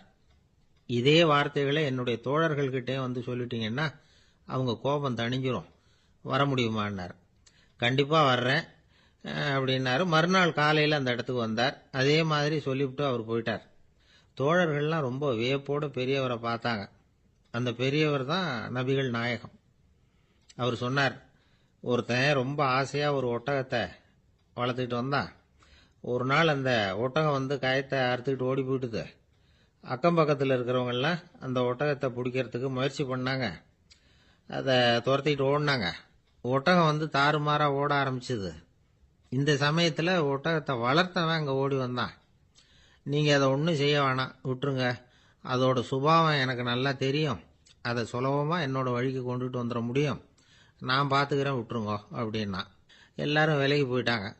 இவன் என்ன செஞ்சான் தெரியுமா? கொஞ்சம் புல்லை கையில் எடுத்துக்கிட்டு அந்த ஒட்டகத்தை நெருங்கினான். அவ்வளவுதான். அது ஓடி வந்து இவன் காலடியில் உட்காந்துக்கிட்டது. செல்லமாக அதை அப்படியே தடவி கொடுத்தான். முதுகில் ஏறி உட்காந்துக்கிட்டான். அது பாட்டுக்கு சாதுவாக நடந்து போகுது. இந்த கதையை நபிகள் நாயகம் தம்முடைய தோழர்களுக்கு சொல்றார். ஒட்டகத்தை மட்டும் இல்லை, சில மனிதர்களையும் கூட சில விதத்தில் அணுகிதான் அவர்களை வந்து சீர்திருத்த வேண்டியிருக்குது அப்படிங்கிறத அவங்களுக்கு உணர்த்தினார். இது ஒரு அழகான உளவியல் அணுகுமுறை. சில குடும்ப தலைவர்கள் கூட இந்த ஒட்டகம் மாதிரி நடந்துக்கிறது உண்டு. அப்புறம் அடங்கி போகிறதும் உண்டு. ஒரு குடும்ப தலைவர் காலையில் எழுந்திரிச்சதுலேருந்து சத்தம் போட்டு கத்திக்கிட்டு இருப்பார். பக்கத்தில் இருந்தவங்கெல்லாம் ஓடி போய் சமாதானம் பண்ணி பார்த்தாங்க. அவர் ஓயறது மாதிரி தெரியல. கடைசியில் அவர் மனைவி வந்தாங்க. நீங்கள் எல்லாம் விலகி போயிடுங்க, அவர் சுபாவம் எனக்கு தெரியும், நான் பார்த்துக்கிறேன் அப்படின்னாங்க. சரின்னு எல்லாரும் போயிட்டாங்க. சாயந்தரமாக வந்து பார்க்குறாங்க. அவர் சத்தம் இல்லாமல் ஒரு மூலையில் உட்காந்துருக்கிறார், ரொம்ப சாதுவா. ஆச்சரியமாக இருந்தது. என்னம்மா பண்ணீங்கன்னு கேட்டாங்க. அது ஒன்றும் இல்லைங்க, ஒரு வேளை சாப்பாட்டை நிறுத்தினேன், பட்னி போட்டேன், அவ்வளவுதான் அப்படின்னாங்க அந்த அம்மா. ஒரு தடவை நாரதர் ஒரு தெரு வழியாக போய்கிட்டு இருந்தார். வழியில் ஒருத்தர் வேத சாஸ்திரம்லாம் படிச்சுக்கிட்டு உட்காந்துருந்தார். அவர் நாரதரை பார்த்து எங்கே போயிட்டு இருக்கிறீங்கன்னு கேட்டார். கடவுளை பார்த்துட்டு வரலாம்னு போயிட்டு இருக்கிறேன் அப்படின்னார் நாரதர். அப்படின்னா அவர்கிட்ட எனக்கு எப்போ முக்தி கிடைக்கும்னு கேட்டுட்டு வாங்களேன் அப்படின்னார் இவர். சரி, கேட்டு வரேன் அப்படின்னு சொல்லிவிட்டு நாரதர் நடந்தார். கொஞ்ச தூரத்தில் ஒரு மரத்தடியில் ஒரு தொழிலாளி செருப்பு தைச்சிக்கிட்டு உட்காந்துருந்தார். அந்த ஆளும் அதே மாதிரி கேட்டுக்கிட்டார். எனக்கு எப்போ முக்தி கிடைக்கும்னு கடவுள்கிட்ட கேட்டுக்கிட்டு வாங்களேன்னார். அவர்கிட்டையும் சரின்னு சொல்லிவிட்டு நாரதர் நேராக வைகுண்டத்துக்கு வந்து சேர்ந்தார். கடவுளை பார்த்தார். இவங்க ரெண்டு பேரும் சொல்லி அனுப்பின விஷயத்தை பற்றி கேட்டார். அதுக்கு கடவுள் சொன்னார், அந்த செருப்பு தைக்கிற தொழிலாளி உடல் நீத்ததும் உடனே என்னை வந்து அடைவான். ஆனால் அந்த சாஸ்திரம் படித்த ஆள் இப்போதைக்கு என்கிட்ட வந்து சேரமாட்டான். அவன் இன்னமும் பல பிறவிகள் எடுத்து அங்கேயே இருக்க வேண்டியிருக்குது. எப்போ இங்கே வந்து சேருவான்னு எனக்கே தெரியாது அப்படின்னார். நாரதருக்கு இதோட ரகசியம் என்னங்கிறது புரியல. எனக்கு ஒன்றும் புரியலையேன்னாரான் கடவுள்கிட்ட. சீக்கிரம் புரிஞ்சுக்குவேன். நீ திரும்பி போகிறப்போ நான் இங்கே வைகுண்டத்தில் என்ன செஞ்சுக்கிட்டு இருக்கேன்னு கேட்டால், ஒரு ஊசியின் துவாரத்தில் ஒரு யானையை கோத்துக்கிட்டு இருக்கிறேன்னு அவங்கக்கிட்ட சொல்லு அப்படின்னார் கடவுள் சிரிச்சுக்கிட்டே. நாரதர் பூமிக்கு திரும்பினார். கடவுளை பார்த்தீங்களா, எப்படி இருக்கார் அப்படின்னு விசாரித்தார். வேத சாஸ்திரம் படித்தவர். ஓ பகவானா, அவர் வந்து யானையை வந்து ஊசியின் காதில் நுழைச்சிக்கிட்டு இருக்கிறார் பார்த்தேன்னார் நாரதர். ஊசி காதில் யானையா? அது எப்படி முடியும்? நீங்கள் சொல்கிறத நான் நம்ப மாட்டேன்னு விட்டார் அவர். சரி, இந்த ஆளுக்கு இறைவன் பேரில் நம்பிக்கை இல்லை அப்படிங்கிறத நாரதர் புரிஞ்சுக்கிட்டார். அடுத்தபடியாக அந்த தொழிலாளி இருந்த இடத்துக்கு போனார். இறைவனை பார்த்தீங்களான்னு கேட்டார் அவர். பார்த்தேன், ஒரு ஊசி துவாரத்தில் யானையை கோத்துக்கிட்டு இருந்தார் அப்படின்னு சொல்லிவிட்டு நாரதர் அந்த ஆள் முகத்தை கவனித்தார். அந்த தொழிலாளி இதை கேட்டுட்டு கொஞ்சம் கூட ஆச்சரியப்படலை. அவரால் முடியாத காரியம் கூட உண்டானார். என்ன இப்படி சொல்கிற? ஊசியின் துவாரத்தில் யானையை கோக்க முடியும்னு நீ நம்புறியா அப்படின்னு கேட்டார் நாரதர். நிச்சயமாக நம்புறேன்னார் அவர். அது எப்படி அப்படின்னு கேட்டார் இவர். இதை பாருங்க, நான் இந்த ஆலமரத்தடியில் தான் தினமும் உட்காந்துருக்கிறேன். தினமும் இந்த மரத்திலிருந்து எவ்வளவோ பழம் கீழே விழுது. இந்த பழத்தில் இருக்கிற ஒவ்வொரு விதையிலேயும் உள்ள ஒரு ஆலமரம் இருக்குது. ஒரு சின்ன விதைக்குள்ள ஒரு பெரிய ஆலமரம் இருக்க முடியுங்கிறப்ப ஊசி துவாரத்தில் கடவுள் வந்து யானையை நுழைய வச்சாருங்கிறத ஒத்துக்கிறதுல என்ன கஷ்டம் இருக்கு அப்படின்னு ரொம்ப சர்வசாதாரணமாக பதில் சொன்னாராம் அந்த தொழிலாளி. நாரதர் யோசனை பண்ணார். இந்த தொழிலாளி வேத சாஸ்திரங்களை எல்லாம் படிக்கலைன்னா கூட அறிவுபூர்வமாக சிந்திச்சு இறைவனை நம்புகிறான். அதனால தான் கடவுள் இந்த ஆளுக்கு சீக்கிரம் முக்தி கிடைக்கும்னு சொன்னார் அப்படிங்கிறத புரிஞ்சுக்கிட்டாராம். இந்த கதையில் வர்ற கடவுள், நாரதர், வைகுண்டம் இதெல்லாம் ஒரு பக்கம் இருக்கட்டும். ஒரு சின்ன விதைக்குள்ள ஒரு பெரிய ஆலமரம் தூங்கிக்கிட்டு இருக்கு அப்படிங்கிற உண்மை, அந்தரத்தில் 1000 கிரகங்கள் சுற்றிக்கிட்டு இருக்குங்கிற உண்மை, இதெல்லாம் வந்து நாம் பார்த்துக்கிட்டு தானே இருக்கிறோம். இந்த உண்மைகள் வந்து அதிசயமாக நமக்கு தெரியறதுனால அதை வந்து நம்பாமல் இருந்துட முடியாது. இயற்கையை பரிபூர்ணமாக நம்புங்கள், அந்த நம்பிக்கையே நம்ம வாழ்க்கைக்கு ஆதாரம் அப்படிங்கிறத விளக்கறதுக்காக தான் இந்த கதை. இந்த காலத்தில் நம்ம பிள்ளைங்களுக்கெல்லாம் இது மாதிரி நம்பிக்கை அதிகமாகவே இருக்குது. ஒரு நாள் ஒரு சின்ன பையன்கிட்ட கேட்டேன், ஏன்பா கடவுள் ஒரு பானைக்குள்ள ஒரு யானையை நுழைய வச்சுட்டாருன்னு சொன்னா அதை நீ நம்புவியா அப்படின்னு கேட்டோம். நம்புவேன் சார், அது ஒன்றும் பெரிய அதிசயம் இல்லைன்னா. எப்படிறான்னு கேட்டோம். எப்படின்னா அந்த பானை அந்த யானையை விட பெருசா இருந்திருக்கும், அவ்வளவுதான் அப்படின்னு சொல்றான். லோகமானிய பாலகங்காதர திலகர் இருந்தார்ல, அவருக்கு 15 வயசுலயே கல்யாணம் நடந்துதான். மனைவி பேரு தபிபாய். ரொம்ப பெரிய குடும்பத்து பொண்ணு, நல்ல குணம். அவங்க குடும்பம் நடத்திக்கிட்டு இருக்கிறாங்க. அந்த காலத்துல திருடர்கள் பயம் அதிகம். இந்த காலத்துல மட்டும் என்னன்னு கேக்குறீங்களா? நீங்க கேக்குறது நியாயம்தான். இருந்தாலும் இந்த காலத்து திருடனுக்கும் அந்த காலத்து திருடனுக்கும் ஒரு முக்கியமான வித்தியாசம் உண்டு. அதாவது அந்த காலத்து திருடன்லாம் நியாயம் அநியாயம் பாக்குறது உண்டு, இந்த காலத்துல அப்படி பாக்குறது இல்லை. அந்த காலத்துல திருட வர்றவங்கள்ட்ட கூட ஒரு தார்மீக உணர்வு உண்டாம். அதாவது அப்போ உள்ள கொள்ளைக்காரங்க எதை களவாடினாலும் சரி, அரிசியை மட்டும் களவாடுறது இல்லையா, அப்படி ஒரு கொள்கை. அதனால பாருங்க, அந்த காலத்து பெண்கள் நகை நட்டுகளை பத்திரமா வைக்கணும்னா பெட்டியில வைக்கிறது இல்ல, அரிசி பானையில போட்டு வச்சு விடுறது. இப்பெல்லாம் பேங்க்ல சேஃப்டி லாக்கர்னு இருக்குல்ல, அது மாதிரி அந்த காலத்துல சேஃப்டி லாக்கருங்கிறது அரிசி பானை.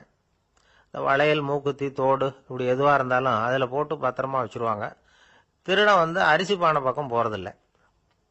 ஏன்னா சாப்பிடுற விஷயத்துல கை வைக்கக்கூடாது, அது பாவம் அப்படின்னு அவன் நினைக்கிறான். திலகரோட மனைவி தபிபாயும் அதே மாதிரி தன்னுடைய ஆபரணங்களை ஒரு அரிசி பானைக்குள்ள போட்டு மூடி வச்சிருந்தாங்களாம். இப்படி இருந்தப்போ ஒரு நாள் ஒரு பிச்சைக்கார பொண்ணு வீடு வீடா பிச்சை கேட்டுக்கிட்டே வந்திருக்குது. திலகர் வீட்டுக்கும் தர்மம் போடுங்க தாயே அப்படின்னு தான் அந்த பொண்ணு. அந்த அம்மா தபிபாய் காதில் இது விழுந்திருக்கு.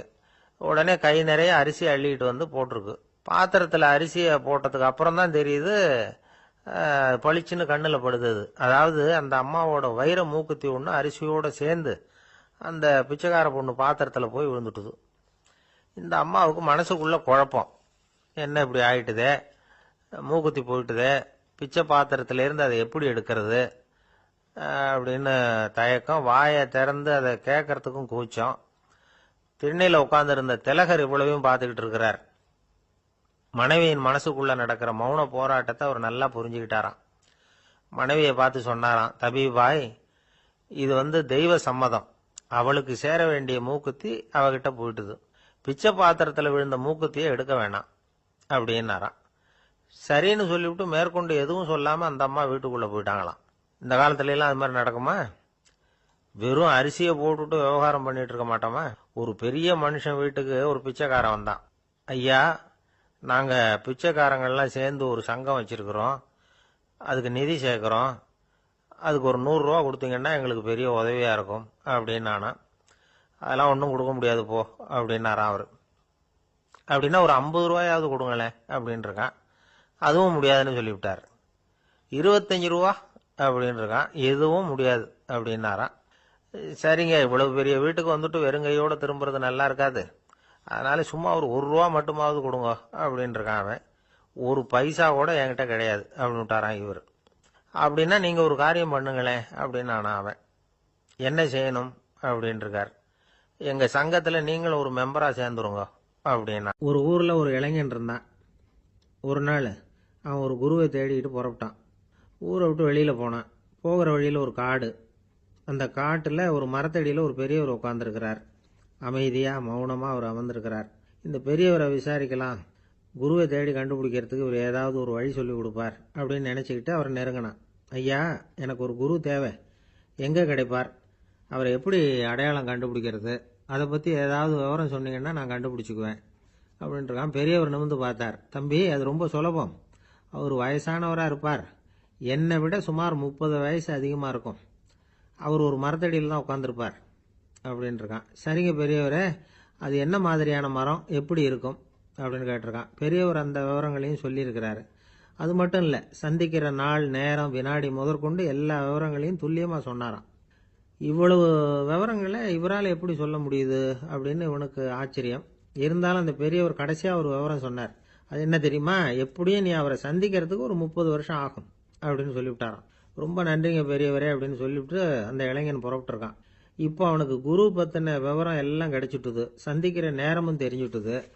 ஆனா 30 வருஷம் அவரை தேடி அலைய வேண்டியிருக்குமே. அவன் தேட ஆரம்பிச்சான். காடு மலை எல்லாம் சுத்தி அலைஞ்சான். பல வருஷங்கள் தேடினான், அழுத்து போயிட்டான். கடைசியில அவனுக்கும் வயசாயிட்டுது. கடைசியில் தன்னுடைய சொந்த ஊருக்கே திரும்பி போய்கிட்டு இருந்தான். அங்கே ஒரு மரத்தடியில் அவன் தேடிக்கிட்டு இருந்த குருநாதர் கிடைச்சார். யார் அவருன்னா, 30 வருஷத்துக்கு முன்னாடி வழி சொல்லி கொடுத்தாருல அதே பெரியவர். அவருக்கு இப்போ 30 வயசு அதிகமாக இருந்தது. அதே மரம். அன்னைக்கு பெரியவர் சொன்ன அடையாளம் இப்போ பொருத்தமாக இருந்தது. இப்போ அந்த பெரியவர் சொன்னார், சரியாக வந்து சேர்ந்துட்ட, வா, உனக்காக தான் நான் இவ்வளவு காலமும் காத்துக்கிட்டு இருந்தேன் அப்படின்னாராம். என்ன சொல்கிறீங்கன்னு இருக்கான். 30 வருஷத்துக்கு முன்னாடி என்கிட்ட வந்தியே, அப்போவே என் காலம் வந்து முடிஞ்சு போயிருந்தது. அப்போவே என்ன உனக்கு அடையாளம் தெரியல, அதனால் இவ்வளவு காலம் உனக்காக காத்துட்டு இருக்கும்படி ஆயிட்டுது அப்படின்னாராம். ஐயா, அப்போவே நீங்கள் சொல்லியிருக்கலாமே, இதுதான் 30 வருஷம் கழித்து நீ சந்திக்க போகிற இடம், நான் தான் உன்னுடைய குரு அப்படின்னு சொல்லியிருக்கலாமே அப்படின்ட்டுருக்கான். அந்த பெரியவர் சிரிச்சுக்கிட்டே இதுக்கு பதில் சொன்னாராம், நான் எவ்வளவோ விவரமாக தான் சொன்னேன், நீ சரியாக புரிஞ்சிக்கல. காரணம், அப்போ நீ போதுமான அளவுக்கு பக்குவம் பெற்றிருக்கவில்லை. அதனால் புரியும் சக்தி இல்லாமல் போயிட்டுது. அப்போ 30 ஆண்டு காலம் நீ அலைஞ்சு தெரிஞ்சிருக்கிற, அது காரணமாக இப்போ உனக்கு அந்த பக்குவம் வந்துட்டுது. அதனால தான் அடையாளம் காண முடிஞ்சது, நானே உன்னுடைய குரு அப்படின்னாராம். இதுலேருந்து என்ன தெரியுதுன்னா, ஆன்மீகத்தில் மாணவனாக சேர்றதுக்கு கூட ஒரு பக்குவத்தன்மை தேவைப்படுது. ஒரு பெரிய ஞானி, அவர்கிட்ட சீடனாக இருக்க ஒருத்தன் வந்தான், எதிரில் நின்னான். ஞானி அவனை வெகு நேரம் உற்று பார்த்தார். அப்புறம் சொன்னார், சீடனாக இருக்கிறது ரொம்ப சிரமம்னார். நான் தயாராக இருக்கிறேன்னா. அது இன்னமும் சிரமமாச்சே, இங்கே வந்து குருவாக இருக்கிறது மட்டுமே சுலபம் அப்படின்னாராம். அப்படின்னா நான் குருவாகவே ஆயிடுறேன் அப்படின்னானா. இது போலவே இந்த காலத்தில் கதை ஒன்று உண்டு. ஒரு பள்ளிக்கூடத்தில் வகுப்பு ஆசிரியர் மாணவனை திட்டிக்கிட்டு இருந்தார். டேய், நீ 100க்கு 10 மார்க்கு தான் வாங்கிட்டு இருக்க, இவ்வளவு மோசமாக நீ படித்தா கடைசியில் மாடு மேய்க்கிறது கூட லாய்க்கு இல்லாதவனா ஆயிடுவேன், அதுக்கப்புறம் என்ன செய்ய போகிறேன் அப்படின்னாராம். பையன் தலையை சொரிஞ்சிக்கிட்டே சொன்னானா, சார் அப்படின்னா ஒன்று செய்கிறேன் அப்படின்னானா. இவர் கேட்டிருக்கார், என்ன செய்ய போகிறேன்னு. வேற என்ன சார், உங்களை மாதிரி ஒரு ஆசிரியர் ஆயிடுறேன் அப்படின்னானா. இமயமலை அடிவாரத்தில் ஒரு மடம். அங்கே ஒரு சன்னியாசி இருந்தார். அவர்கிட்ட ஒருத்தர் வந்தார். சுவாமி, ஆசையை உதற நினைக்கிறேன், முடியல, ஒட்டிக்கிட்டே வருது அப்படின்னாராம். இப்படி உட்கார, ஒரு கதை சொல்கிறேன் அப்படின்னு சொல்லி அவர் சொல்ல ஆரம்பித்தாராம். அவர் சொன்ன கதை என்னன்னா, ஒரு ஊரில் ஒரு ஆள் இருந்தான். அவன் பேர் குப்புசாமி. அவன்கிட்ட எப்பவும் ஒரு பழைய தொப்பி இருக்கும், விடவே மாட்டான்.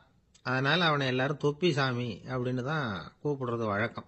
ஒரு புது தொப்பி வாங்கிக்கப்படாதாப்பா அப்படின்னு நண்பர்கள்லாம் சொல்லி பார்த்தாங்க. பணத்துக்கு எங்கே போவேன் அப்படின்னு விட்டானான். பணம் வச்சிருக்கான், செலவு பண்ண மனசு வரல, மகா கஞ்சன். பழைய பாட்டில்கள்லாம் வாங்கி விற்றுக்கிட்டு இருந்தான். அப்படி ஒரு தடவை பழைய கண்ணாடி சாமான்களை ஏலத்தில் எடுத்தப்போ அதில் ஒரு அருமையான சென்ட்டு பாட்டில் கிடச்சிது. உடனே ஒரு ஐடியா பண்ணான். அந்த சென்ட்டை வந்து சின்ன சின்ன பாட்டில்களில் அடைச்சி ஜன்னல் ஓரமாக அடுக்கி வச்சுட்டான். அதை விற்றா நிறைய பணம் கிடைக்குமே, அதனால். இதுக்கு இடையில் ஒரு நாள் அவன் வந்து அப்படியே உட்காந்துருந்தான். அந்த நேரம் நண்பன் வந்தான். ஏண்டா, உன் பழைய தொப்பியை மாற்றப்படாதா, ஊரில் எல்லாரும் கேலி பேசுகிறாங்களே உன்னை தொப்பி சாமின்னு அப்படின்னு சொல்லி கேட்டிருக்கான். இந்த சென்ட்டு பாட்டில் விற்றதும் பணம் வரும், அதுக்கப்புறம் பார்க்கலாம் அப்படின்னு நானா இவன். சரி வா, நீச்சல் குளத்துக்கு போயிட்டு வருவோம் அப்படின்னு கூப்பிட்ருக்கான் நண்பன். 2 பேரும் போனாங்க. அதே நேரம் அந்த ஊர் நீதிபதியும் அங்கே குளிக்க வந்தாராம். அவர்கிட்ட இருந்தது விலை வசந்த ஒரு புது தொப்பி. அதை அங்கே இருந்த ஸ்டாண்டில் மாட்டிவிட்டு குளிக்க போனார். இதுக்கிடையில் குப்புசாமி குளிச்சுட்டு வந்தான். அவனுடைய பழைய தொப்பியை காணலை. அந்த புது தொப்பியை பார்த்தா இது நண்பனுடைய வேலை தான் அப்படிங்கிறதாக புரிஞ்சுக்கிட்டு அதை எடுத்து மாட்டிட்டு வந்துட்டான். நீதிபதி குளிச்சுட்டு வந்து பார்க்குறாரு, தொப்பியை காணும். போலீஸில் புகார் கொடுத்தார். அவங்க வந்து தேடினாங்க. ஒரு மூலையில் பழைய தொப்பி கிடச்சிது. அடடா, இது நம்ம குப்புசாமியோட தொப்பி இல்லையா அப்படின்னு நானா ஒருத்தன். உடனே அவன் வீட்டுக்கு தேடிட்டு போயிருக்காங்க. அங்கே போய் பார்த்தா புது தொப்பி அங்கே இருக்குது. உடனே அவனுக்கு 1000 ரூபாய் அபராதம் போட்டாங்களாம். அவன் பணத்தை கட்டிவிட்டு ரொம்ப எரிச்சலோடு வீட்டுக்கு வந்தான். பழைய தொப்பி கண்ணில் பட்டது. மறுபடியும், உன்னால தானே எனக்கு 1000 ரூபா நஷ்டம் அப்படின்னு சொல்லி அதை எடுத்துக்கிட்டு அப்படி போயிருக்கான். அந்த ஊர் குளத்தில் வீசி எரிஞ்சிட்டு வந்துட்டான். அது மீன் பிடிக்கிற ஒருத்தன் கையில் சிக்கிச்சு. அவன் வர்ற வழியில் அதை எடுத்து வேகமாக வீசி எறிஞ்சான். அது நேராக குப்புசாமி வீட்டு ஜன்னல் வழியாக உள்ளே வந்து இந்த சென்ட்டு பாட்டில்கள் மேலே விழுந்து எல்லாம் உடஞ்சி நொறுங்கி போச்சு. குப்புசாமி பார்த்தான். தோட்டத்தில் ஆழமாக ஒரு குழியை வெட்டினான். அந்த தொப்பியை போட்டான், மூடிவிட்டான். இதை அடுத்த வீட்டுக்காரன் பார்த்தான். ஏதோ புதையல் தான் வச்சுருக்கான் போல இருக்குன்னு நினச்சான். போலீஸில் போய் புகார் கொடுத்துட்டான். மறுபடியும் போலீஸ் குழியை தோண்டினாங்க. பழைய தொப்பி மறுபடியும் வெளியில் வந்தது. எல்லாரும் சிரிக்கிறாங்க. அன்னைக்கு ராத்திரியே அந்த தொப்பியை எடுத்துக்கிட்டு நேராக புறப்பட்டான். ஒரு கல்லில் அதை சேர்த்து கட்டி குடிநீர் தொட்டி இருக்கும்ல, அதில் போட்டுட்டு வந்துட்டான். இனிமேல் என்ன பண்ணும் பார்ப்போன்னு. ஒரு நாள் திடீர்னு குழாயெல்லாம் அடைப்பட்டு போச்சு. மாநகராட்சி அலுவலர்கள் என்னன்னு பார்த்தா அந்த பழைய தொப்பி குழாயை அடைச்சிக்கிட்டு இருக்குது. இது குப்புசாமியோட தொப்பிங்கிறது தான் எல்லாருக்கும் தெரியுமே. உடனே குடிநீரை பாழாக்கணத்துக்காக குப்புசாமிக்கு கோர்ட்டு 2500 ரூபாய் அபராதம் போட்டுவிட்டுது. அதையும் கட்டிவிட்டு வெளில வந்தான். கடைசியா முடிவு பண்ணான். ஒரு நெருப்பு குச்சியை கிழிச்சான். தொப்பியை கொளுத்தினான். எரிஞ்சுது. எடுத்து வெளில எரிஞ்சான். கொஞ்ச நேரத்தில் தீ அணைப்பு படம் வந்துட்டுது. ஆமா, இவன் எடுத்து எரிஞ்சது வெளியில விழுந்து வீட்டு கூரையே பத்திக்கிட்டு எரிய ஆரம்பிச்சுட்டுது. அவனோட பணத்தாசையும் அதோட சேர்ந்து எரிஞ்சு போச்சான். இப்படி ஒரு கதை. இந்த கதையை சொல்லி முடிச்சார் அந்த இமயமலை அடிவாரத்தில் இருந்த சன்னியாசி. இப்ப அந்த குப்புசாமி எங்க இருக்கிறான்னு கேட்டார் எதிரில் இருந்தவர். இதோ உன் எதிரிலே இருக்கிறான், நான் தான் அந்த குப்புசாமி அப்படின்னாராம் அந்த சன்னியாசி. அந்த குப்புசாமி கிட்ட இருந்தது மாதிரி ஒரு பழைய தொப்பி நம்ம ஒவ்வொருத்தர்கிட்டையும் உண்டு. அதை எப்படி தொலைக்கிறதுன்னு தெரியாம தடுமாறிக்கிட்டு இருக்கிறோம். அது என்ன தொப்பிங்கிறீங்களா? அதுதான் நம்மை சூழ்ந்திருக்கிற மாயை அப்படிங்கிறார் சுவாமி சின்மயானந்தர். மெய்ஞானம் கிடைக்கிறப்போ மாயை எரிஞ்சு போகும் அப்படிங்கிறது அவருடைய கருத்து. நம்மால் ஒருத்தர் வேகமா ஓடி வந்தார். காலில் மாட்டியிருந்த பழைய செருப்பு ரெண்டையும் ஆவேசமா தூக்கி ஒரு கிணத்துல போட்டுட்டு வெறுங்காலோட நடந்து வந்துகிட்டு இருக்கிறார். ஏன் அப்படி பண்ணீங்க அப்படின்னு கேட்டோம். அந்த செருப்புக்கு சொந்தக்காரன் பின்னாடி வந்துகிட்டு இருக்கிறான், அதனால அப்படி பண்ணேன் அப்படிங்கிறார் இவர். காசியில் இருக்கிற கடவுள் காசி விஸ்வநாதர், அங்க இருக்கிற தேவி காசி விசாலாட்சி. இவங்க 2 பேரும் ஒரு நாள் பேசிக்கிட்டு இருந்தப்போ கடவுள் சொன்னார், இந்த மனிதர்களை நாம ரொம்பவும் நம்பிக்கையோட தான் படைச்சிருக்கிறோம். இருந்தாலும் அவங்களுக்கு தான் நம்பிக்கை இல்லை, எதுலேயும் ஒரு உண்மையான நம்பிக்கை இல்லாமல் வாழ்ந்துகிட்டு இருக்கிறாங்க அப்படின்னார். என்ன அப்படி சொல்றீங்க? அதோ பாருங்க, எவ்வளவு பேர் காசியை தேடிட்டு கங்கையில் குளிச்சுக்கிட்டு இருக்கிறாங்க. அவங்கெல்லாம் நம்பிக்கை இல்லைன்னா இவ்வளவு தூரம் தேடிட்டு இங்கே குளிப்பாங்களா அப்படின்னு நாங்கள் தேவி. சரி, அதை சோதிச்சு பார்க்கலாம் அப்படின்னு 2 பேரும் முடிவு பண்ணிக்கிட்டாங்க. உடனே ஒரு திட்டம் போட்டாங்க. அது எப்படின்னா, நாம் 2 பேருமே பக்தர்கள் மாதிரி உருவத்தை மாற்றிக்கிட்டு கங்கை கரைக்கு போக வேண்டியது. நான் கங்கையில் இறங்கி குளிக்கிறேன். கொஞ்ச நேரத்தில் சுழலில் மாட்டிக்கிட்டது மாதிரி நடிக்கிறேன். நீ உடனே கரையிலிருந்து சத்தம் போடு, என்னோட வீட்டுக்காரரை யாராவது காப்பாற்றுங்களேன் காப்பாற்றுங்களேன்னு சத்தம் போடு. அதோட இன்னொன்று சொல்லு, யாராவது ஒரு புண்ணிய ஆத்மா அவர்கிட்ட போய் அவருடைய முடியை பிடிச்சி இழுக்கணும். அப்படி ஒரு சாபம் இருக்குது எங்களுக்கு. புண்ணிய ஆத்மா, அதாவது எந்த பாவமும் செய்யாத இல்லாத ஒருத்தர் தான் அவரை காப்பாற்ற முடியும். அப்படிப்பட்டவங்க யாராவது வெள்ளத்தில் குதிச்சு என்னுடைய கணவரை காப்பாற்றுங்கோ அப்படின்னு நீ சத்தம் போடு, கூச்சல் போடு, என்ன நடக்குதுன்னு பார்க்கலாம் அப்படின்னார் கடவுள். சரின்னு சொல்லி 2 பேருமா சாதாரண பக்தர்கள் மாதிரி கங்கை கரைக்கு சேர்ந்தாங்க. அவர் இறங்கி குளிச்சார். திட்டம் போட்டது மாதிரியே சுழலில் மாட்டிக்கிட்டது மாதிரி கத்துனார். கரையில் இருந்த அந்த அம்மா, ஐயோ என் கணவரை காப்பாற்றுங்களேன், யாராவது காப்பாற்றுங்களேன்னு கத்துனாங்க. பல பேர் ஓடி வந்தாங்க. உடனே இவங்க, பாவம் இல்லாத புண்ணிய ஆத்மா ஒருத்தரால தான் என்னுடைய கணவர் காப்பாற்றப்படணுங்கிறது விதி, அப்படி ஒரு சாபம் இருக்கு, அதனால புண்ணிய ஆத்மா யாராவது அவர்கிட்ட போய் அவர் முடியை பிடிச்சி தூக்குனா அவரை காப்பாற்றி போடலாம் அப்படின்னாங்க. இவங்க இப்படி சொன்னதும் எல்லாரும் திகைச்சு போய் நின்றுட்டாங்க. ஒவ்வொருத்தருக்கும் அவங்க செஞ்ச பாவம்லாம் ஒவ்வொன்றா ஞாபகத்துக்கு வர ஆரம்பிச்சுட்டுது. சரி, இதுக்கு நாம லாயக்கு இல்லை அப்படின்னு சொல்லி ஒதுங்கி போக ஆரம்பிச்சிட்டாங்க எல்லாம். இந்த சமயத்தில் யாரோ ஒருத்தர் வேகமாக ஓடி வந்தார். ஆற்றுல குதிச்சார். அவர்கிட்ட போனார், முடியை பிடிச்சார், தூக்குனார், அவரை காப்பாற்றி கரைக்கு கொண்டுட்டு வந்துட்டார். அப்படி காப்பாற்றின அந்த ஆளை இவங்க 2 பேரும் தனியாக கூப்பிட்டுக்கிட்டு ஒரு மண்டபத்துக்கு வந்துட்டாங்க. விசாரிக்கிறாங்க. நீ யாரப்பா அப்படின்னு கேட்குறாங்க. ஏதும் தெரியாத மாதிரி. நான் இந்த ஊர் அன்ன சத்திரத்தில் வேலை செய்கிற ஒரு சமையல்காரன் அப்படிங்கிறார். நீ கங்கையில் குளிக்கிறது உண்டான்னு கேட்டிருக்காங்க. நான் இந்த ஊர்லேயே தான் இருக்கிறேன், இருந்தாலும் தினமும் கங்கையில் குளிக்கிறது இல்லை, எப்பாவது ஒரு நாள் அங்கே குளிப்பேன் அப்படின்னார். கங்கையில் மூழ்கி எழுந்திரிச்சா பாவம்லாம் தொலையும்னு சொல்கிறாங்க. அப்படி இருக்கிறப்போ அங்கே இன்னைக்கு கங்கையில் குளிச்சுக்கிட்டு இருக்கிறவங்கெல்லாம் தங்களை புண்ணிய ஆத்மாவா நினைக்கல. கங்கையில் குளிக்காத நீ உன்னை புண்ணிய ஆத்மாவா நினச்சி என்னை காப்பாற்ற வந்திருக்கிற, அது எப்படி அப்படின்னு கேட்டார். அதுக்கு அந்த ஆள் சொல்கிறான், கங்கையில் குதிச்சதுக்கு அப்புறம் தானே உங்களை காப்பாற்ற போகிறோம், அப்படி குதிக்கும் பொழுது என்னுடைய பாவம்லாம் போயிருக்கும்ல, நான் புண்ணிய ஆத்மாவா ஆயிருப்பேனே, அதனால தான் துணிஞ்சு உங்களை காப்பாற்றினேன் அப்படின்னா. கடவுளும் தேவியும் அவனுக்கு காட்சி கொடுத்தாங்களாம். இப்படி ஒரு கதை உண்டு. அதாவது கங்கையில் குளிச்சுக்கிட்டு இருக்கிறவங்களுக்கே தங்களுடைய பாவம் போகுங்கிற நம்பிக்கை பரிபூர்ணமா இல்லை. குளிக்காத ஒருத்தனுக்கு அந்த நம்பிக்கை இருந்தது. அதனால அவனால் கடவுளை பார்க்க முடிஞ்சது. கடவுளை நாமளும் பார்க்க முடியுமா முடியாதா அப்படிங்கிற குழப்பம்லாம் நமக்கு வேண்டியதில்லை. நம்பிக்கையோடு வாழணுங்கிற உண்மையை மட்டும் இந்த கதையிலேருந்து புரிஞ்சுக்கிட்டா போதும்.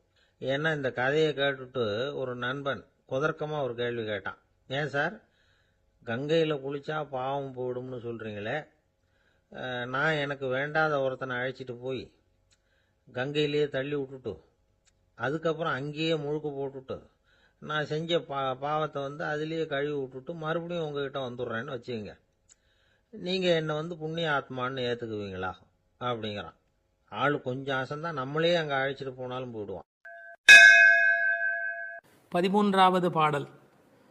புள்ளின்வாய் கீண்டானே பொல்லா அரக்கனை கிள்ளிக் களைந்தானே, கீர்த்திமை பாடிப்போய் பிள்ளைகள் எல்லோரும் பாவை களம் புக்கார், வெள்ளி எழுந்து வியாழம் உறங்கிற்று புள்ளும் சிலம்பினகான், போதரிக் கண்ணினாய் குள்ளக் குளிரக் குடைந்து நீராடாதே பள்ளி கிடத்தியோ, பாவாய் நீ நன்னாளால் கள்ளம் தவிர்ந்து கலந்தேலோர் எம்பாவாய். கண்ணழகு படைத்த பெண் ஒருத்தியை இப்பாசுரத்தால் எழுப்புகிறார்கள். மலரில் உள்ள வண்டுகள் போன்று அழகிய கண்களை உடையவளே, கொக்கு வேடத்தில் வாயை பிளந்து கண்ணனை விழுங்க எண்ணிய பகாசுரனை அவன் வாயை கிழித்து அழித்த கண்ணபெருமான், கொடியவனான ராவணரது தலைகளை அறுத்து அழித்த ராமபிரான், அவர்களது வீர வரலாறுகளை பாடிக்கொண்டு இளம்பெண்கள் எல்லோரும் பாவை நோன்புக்குரிய இடத்திற்கு எப்போதோ சென்று விட்டனர். வானத்திலேயோ குரு என்கிற கோள் மறைந்து சுக்கிரன் உதயமாகிவிட்டான். பட்சிகள் வீதியெல்லாம் பறந்து சப்திக்கின்றன. இந்த மார்கழி விடியல் விடியும் முன்பே உடல் நன்கு குளிரும்படி மடிவில் குடைந்து குடைந்து நீராட வேண்டாமா? இன்னும் படுக்கையில் சுருண்டு கிடக்கலாமா? நல்ல நாளும் அதுவுமாக இப்படி இருக்கிறாயே, அப்படி உனக்கு என்ன தனிய அனுபவம்? உன் மனதில் உள்ள கள்ளத்தனத்தை விடுத்து எங்களோடு சேர்ந்து வா என்று அழைக்கிறார்கள். இதை ரசமாக அனுபவிக்கிறவர்கள் முதல் பாடலிலே மனத்துக்கினியான் என்று ராமனை பேசிவிட்டதால் இந்த ஆயர்பாடிக்குள்ளே ஒரு பெரிய விவாத கோலாகலம் ஏற்பட்டு விட்டதாம். அதாவது சர்ச்சை. அது யாரடா அது? கண்ணனுடைய ஊரிலே ராமனுடைய கதையை பேசி கொண்டிருக்கிறார்களே என்று சில பேர், சில ஆயர்கள் கோபப்படவும், ஏன் அப்படி பேசக்கூடாதா என்று சில பேர் மறுபடியும் எதிர்ப்பக்கம் விவாதிக்கவும், ஒரு பட்டிமண்டபத்தை போலவே ஒரு விவாதம் அங்கு தொடங்கிவிட்டது என்று அனுபவிப்பார்கள். ஏனென்றால் இந்த பாடல் எப்படி வருகிறது? புள்ளின்வாய் கீண்டானி என்று கண்ணபெருமான் பகாசுரனை அழித்த கதையை சொல்லி பிறகு பொல்லா அரக்கனை கிள்ளி களைந்தானே என்று ராமாவதார கதையையும் சேர்த்து பேசுகிறார்கள். அதை எப்படி சொல்லுகிறார்கள்? கண்ணனுடைய ஸ்தலத்தில் ராமனுடைய கதையா என்று ஒருவர் கேட்க, ஏன் முன்பு ராமனை பாடிய காலத்திலே நாம் கண்ணனை சேர்த்து பாடியது இல்லையா?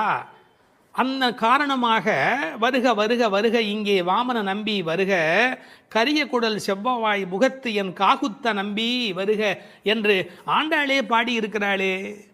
எனவே ஆண்டாள் சிற்றில் சிதைத்தல் பாடுகிற காலத்தில் சீதவாய் அமுதம் உண்டாய் எங்கள் சிற்றில் சிதையேல் என்று பாடியிருக்கிறாளே. அந்த அனுபவத்தை எல்லாம் இங்கே குறிப்பிடுகிறார்கள். வருக வருக என்று ஆழ்வார் அனுபவித்ததையும் சிற்றில் சிதைக்காதே என்று ஆண்டாள் அனுபவித்ததையும் இந்த இடத்தில் மேற்கோளாக காட்டி, இந்த அயோத்தியிலே ராமபெருமானுடைய புகழை பேசுவது போல ஆயர்பாடியில் கண்ணன் புகழ்தான் பேச வேண்டும் என்ற கட்டாயமில்லை, இடம் மாறி பேசினாலும் ஒன்றும் தவறு இல்லை என்று ஒப்பந்தமாயிற்று என்று இதை வேறு ஒரு கோணத்திலே பேசுவார்கள். தீவிர பற்று உடையவர்கள் எப்போதும் இது போன்ற பிரச்சனைகளில் ஈடுபடுவது என்பது தவிர்க்க முடியாதது. புள்ளின்வாய் கீண்டானே பொல்லா அரக்கனை கிள்ளிக் களைந்தானே, பறவை வடிவத்திலே வந்தவனை அவன் அழித்தவன். பள்ளத்தில் மேயும் பறவை உருக்கொண்டு கள்ள அசுரன் வருவானை தான் கண்டு புள்ளிதுவென்று பொதுக்கோ வாய்க்கின்றான், அப்படியே வாய்க்கிண்டிட்டான், அப்படியே கிழித்து எறிந்து விட்டான். அப்படி அழித்த வரலாற்றை சொன்னவர்கள் பொல்லா அரக்கனை கிள்ளிக் களைந்தானே என்று ராவணனை கொன்றதை பேசுகிறார்கள். இந்த எழுப்புகிற பெண்கள் இந்த பாடலை எல்லாம் கருத்தை எல்லாம் சொல்லி எழுப்புகிறார்கள். உரை கண்டவர்கள் கேட்டார்கள், பொல்லா அரக்கன் என்ற ராவணனை குறிப்பிட்டால் நல்ல அரக்கன் உண்டோ? என்ன நயம் பாருங்கள். உண்டு, அரக்கர் குலத்தில் பிறந்தாலும் விபீஷணன் நல்ல அரக்கன், ராவணனோ பொல்லா அரக்கன். அவனோடு பெரிதாக போர் செய்தார் என்று சொல்ல முடியாதான், கிள்ளி களைந்தார். தமிழில் ஒரு பழக்கம் உண்டு, யாராவது ரொம்ப அலட்சியமாக நினைச்சா என்ன கிள்ளுக்கிறேன்னு நினைச்சுக்கிட்டியா என்று கேட்பார். அப்படி ராவனுடைய தலைகளை ராமன் கிள்ளினானான், கிள்ளி களைந்தானே. அதுக்கு வேற ஒரு பொருள் உண்டு.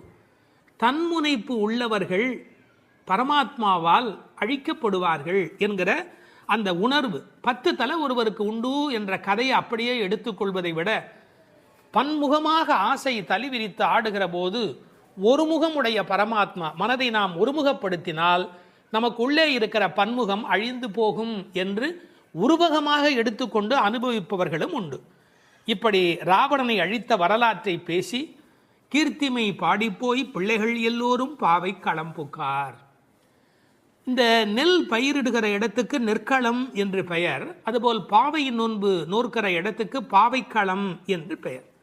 யாருடைய புகழை பாடுகிறார்கள்? கீர்த்திமை பாடி, ராமன் கண்ணன் இருவருடைய புகழையும் பாடி, கீர்த்தி புகழை பாடி, பிள்ளைகள் எல்லோரும் சின்ன குழந்தைகளாகிய பெண் பிள்ளைகள் எல்லாரும் சேர்ந்து பாவைக்களம் புக்கார். அவங்கெல்லாம் நோன்பு நோக்கிற இடத்துக்கு போய்விட்டார்கள், நான் மட்டும் உனக்காக இங்கே நின்று கொண்டிருக்கிறேன், சீக்கிரம் வாடி என்பது போல் பேசுகிறார்.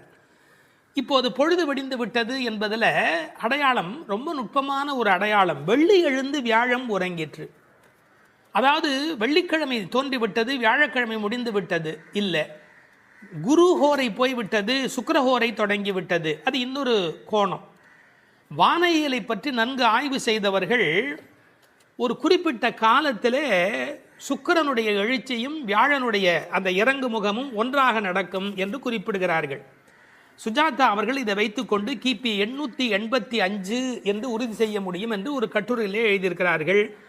ஆனால் வேறு சிலரோ கிபி 8ஆம் நூற்றாண்டில் ஒரே ஒரு முறை மட்டும் அதிகாலை பொழுதில் சுக்கிரன் எழுவதும் குரு மறைவதும் ஒரே வேளையில் நிகழ்ந்துள்ளது. அது முழு நிலவு நாள், பௌர்ணமி. அந்த நாள் அப்படியே குறிப்பிடுகிறார்கள். அந்நாள் கிபி 731 டிசம்பர் 18 காலை 3:30 முதல் 4 மணி. இதனை அடி ஒற்றி ஆண்டாள் பிறந்தது கிபி 716 ஆடிப்பூரம் என்று கணக்கிட்டிருக்கிறார். பாருங்க எவ்வளவு அழகான ஒரு காலக்கணக்கு. வெள்ளி எழுந்து வியாழன் உறங்கிற்று. புள்ளும் சிலம்பின. முன்னர் ஒரு முறை புள்ளும் சிலம்பின என்ற பாடல் வந்திருக்கிறதே, அதெல்லாம் கூட்டுக்குள்ளே. இப்போ வெளியில் பறவைகள் எல்லா இடங்களிலும் திரிந்து அவை இப்போது சப்தம் எழுப்பி கொண்டிருக்கின்றன. இந்த இடத்துல புள்ளும் சிலம்பியதை பற்றி சொல்லுகிற போது உரையாசிரியர்கள் இதை ஆசிரிய பெருமக்களோடு ஆச்சாரிய பெருமக்களோடு இணைத்து பேசுவது வழக்கம். குயில் அதுபோல சில ஆச்சாரியர்கள், கொக்கு அதுபோல, அன்னம் போல, கருடன் போல என்று பறவையோடு அவர்கள் ஓமிக்கத்தக்கவர்கள். கண்டத்வனியிலே, அதாவது குரல் வளத்திலே அவர்கள் குயில் மாதிரி. ஏகாகிர சிந்தையில், எப்போதும் மனம் ஒருமுகமாக இருத்தலில் கொக்கு போல, கொக்கொக்கு கூம்பும் பருவத்து என்பார் திருவள்ளுவர். சாரத்தை கிரகித்துக் கொள்வதிலே அன்னபக்ஷி போல, அன்னத்தை போல. கைங்கரியம் என்ற தொண்டு செய்வதிலே கருட பட்சியைப் போல, பல்லடிமை திறத்தினாலே என்று பறவையை அப்படியே அடியார்களோடு ஒப்பிடுவதும் வழக்கம். போது அறி கண்ணினாய், போதுன்னு சொன்னால் மொட்டு என்று பொருள். தமிழ் ஒரு அழகான மொழி. அரும்பு, முகை, முகிழ், மொட்டு, மலர். பாருங்க, மலருடைய பல நிலைக்கும் பேர் இருக்கு, இன்னும் கூட இருக்கு. அதாவது வெளியில் புறப்படுவது அரும்பு, கொஞ்சம் மேலே வந்தால் அது முகை, கொஞ்சம் அது இதழ் திறக்க ஆரம்பித்தா அது முகிழ், அது நல்ல விரிந்து விட்டால் தான் அதுக்கு மலர் அப்படின்னு பேர். ரெண்டுக்கும் நடுவில் இருக்க போது போதுன்னு பேர். அந்த போது அது போன்ற கண்களை உடையவள். அதில் வண்டு உட்கார்ந்திருப்பதை போன்ற கண். ஐயா, வெள்ளையாக கண்ணில் ஒரு பகுதி இருக்குது, கருப்பாக ஒரு பகுதி இருக்குது. அது வெள்ளையாக இருக்கிற மலர், அதன் மேலே கருப்பாக இருக்கிற வண்டு உட்கார்ந்திருக்கிற தன்மையினை போதறி கண்ணினாய் என்ற ஓமையாக குறிப்பிட்டார்கள். குளிக்கிறது எப்படி குளிக்கணுமா? குள்ள குளிர குடைந்து நீர் ஆடு. அப்படி ஆடாதே, பள்ளிக்கிடத்தியோ பாவாய் நீ. இந்த பெண்ணம்பெரிய அப்படிங்கிற ஒரு சொல்லாட்சி உண்டு. அதுபோல குள்ள குளிர என்ற வார்த்தையை பயன்படுத்தினார்கள். நல்லா முங்கி குளிக்க வேணும், குடைந்து நீராட வேண்டும்.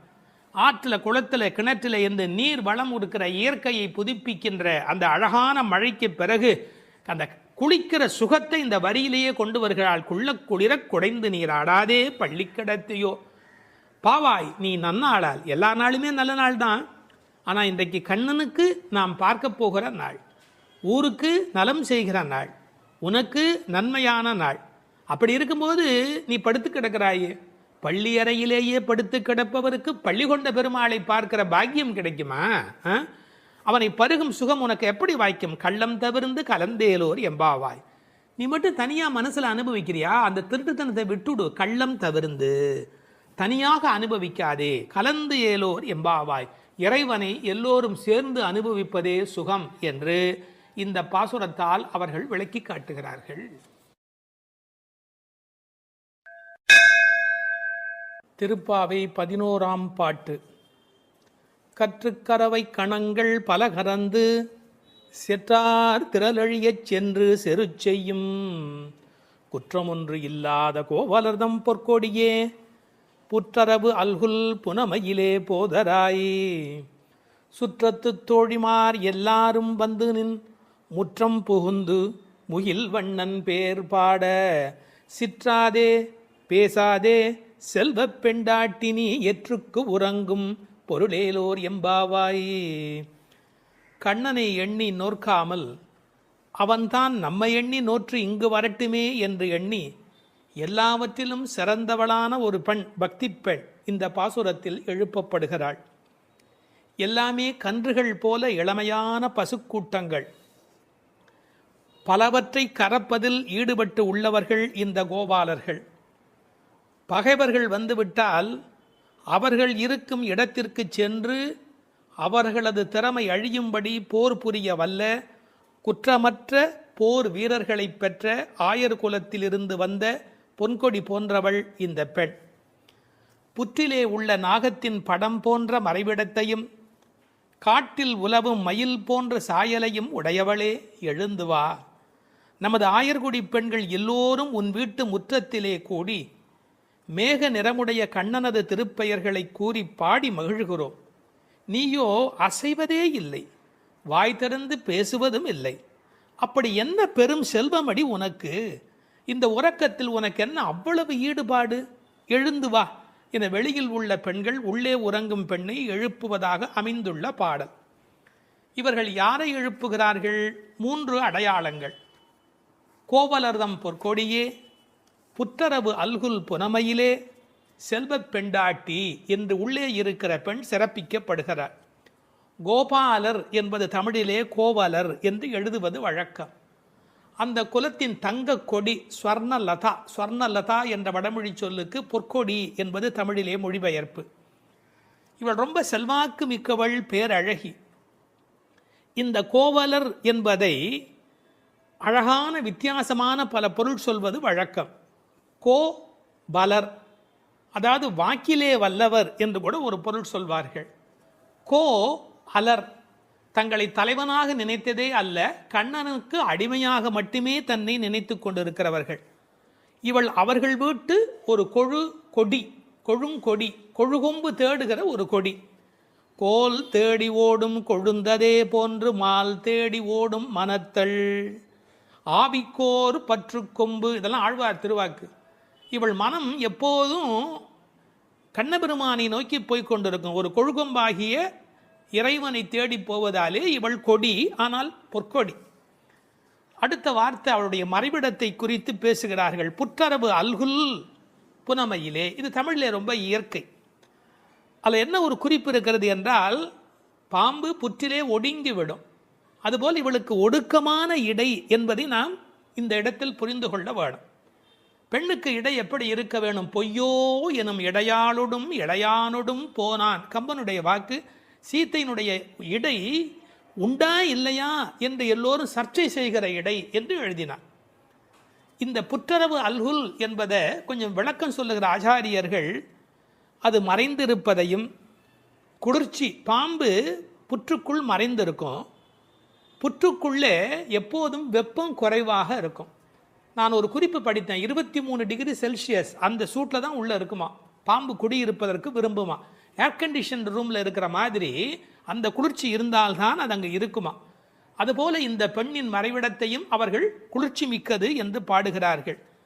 ஆனால் புற்றரவு அல்குல் என்பதை தத்துவார்த்தமாக எடுக்கிற போது ஞானபக்தி மிக்க என்று அதற்கு வேறு இறை பொருள் கொண்டு சொல்லுவது வழக்கம். அடுத்த வார்த்தை புனமயிலே போதராய். மயில் என்று சொன்னால் போராதா, ஏன் புனமயில் என்று சொல்ல வேணும்? நீங்கள் என்னதான் வளர்த்தாலும் ஒரு மிருகக்காட்சி சாலையில் இருக்கிற மயில் அதில் ஒரு வளப்பம் இருக்காது. காட்டிலே இயற்கையோடு இயற்கையாக ஆடிக்கொண்டிருக்கிற மயில் இருக்கு, செழிப்பாக இருக்கும். காட்டு மயில், புனம்னா காடு, காட்டிலே இருக்கிற மயில். வளர்ப்பு மயிலுக்கு இல்லாத அழகு காட்டில் இருக்கிற மயிலுக்கு வனப்பு மயில். அது கண்ணுக்கு மிகவும் இனிமை தருவது மயில். கருங்கண் தோகை மயில் பீலி அணிந்து, கண்ணபெருமான் மயிலை விரும்புகிறவன், அதான் தலைமையிலேயே சூடிக்கொண்டிருக்கிறான். எனவே இவளை விரும்புவதற்கான வாய்ப்பு அதிகம். இன்னொரு கோணத்தில் பிரதிவாதி பயங்கரம் சுவாமிகள் ஒரு அருமையான கருத்து சொல்வார்கள். ஆச்சாரியனை குறித்து அவர்கள் எல்லா பாடலுமே ஆச்சாரியனோடு தொடர்பு படுத்தி பேசியிருக்கிற ஒரு பேச்சு, அற்புதமான பேச்சு அது. அந்த மயிலுக்கும் ஆச்சாரியனுக்கும் என்ன தொடர்பு என்று அனுபவிக்கிறார்கள். ஆனந்தம் வந்து விட்டால் மயில் தோகை விரிக்கும். ஆச்சாரியனும் அப்படித்தான், ஆனந்தம் வந்து விட்டால் தன்னுடைய வாக்கில் விஸ்தாரமாக பல பொருள்கள் சொல்ல தொடங்கி விடுவார். மயிலுக்கு விஷப்பூச்சிகள் அண்டாது, அதுபோல் ஆச்சாரியனிடத்திலே தீய சக்திகள் சேராது. மயில் பீலி கண்ணன் தலைமையிலே இருக்கும்.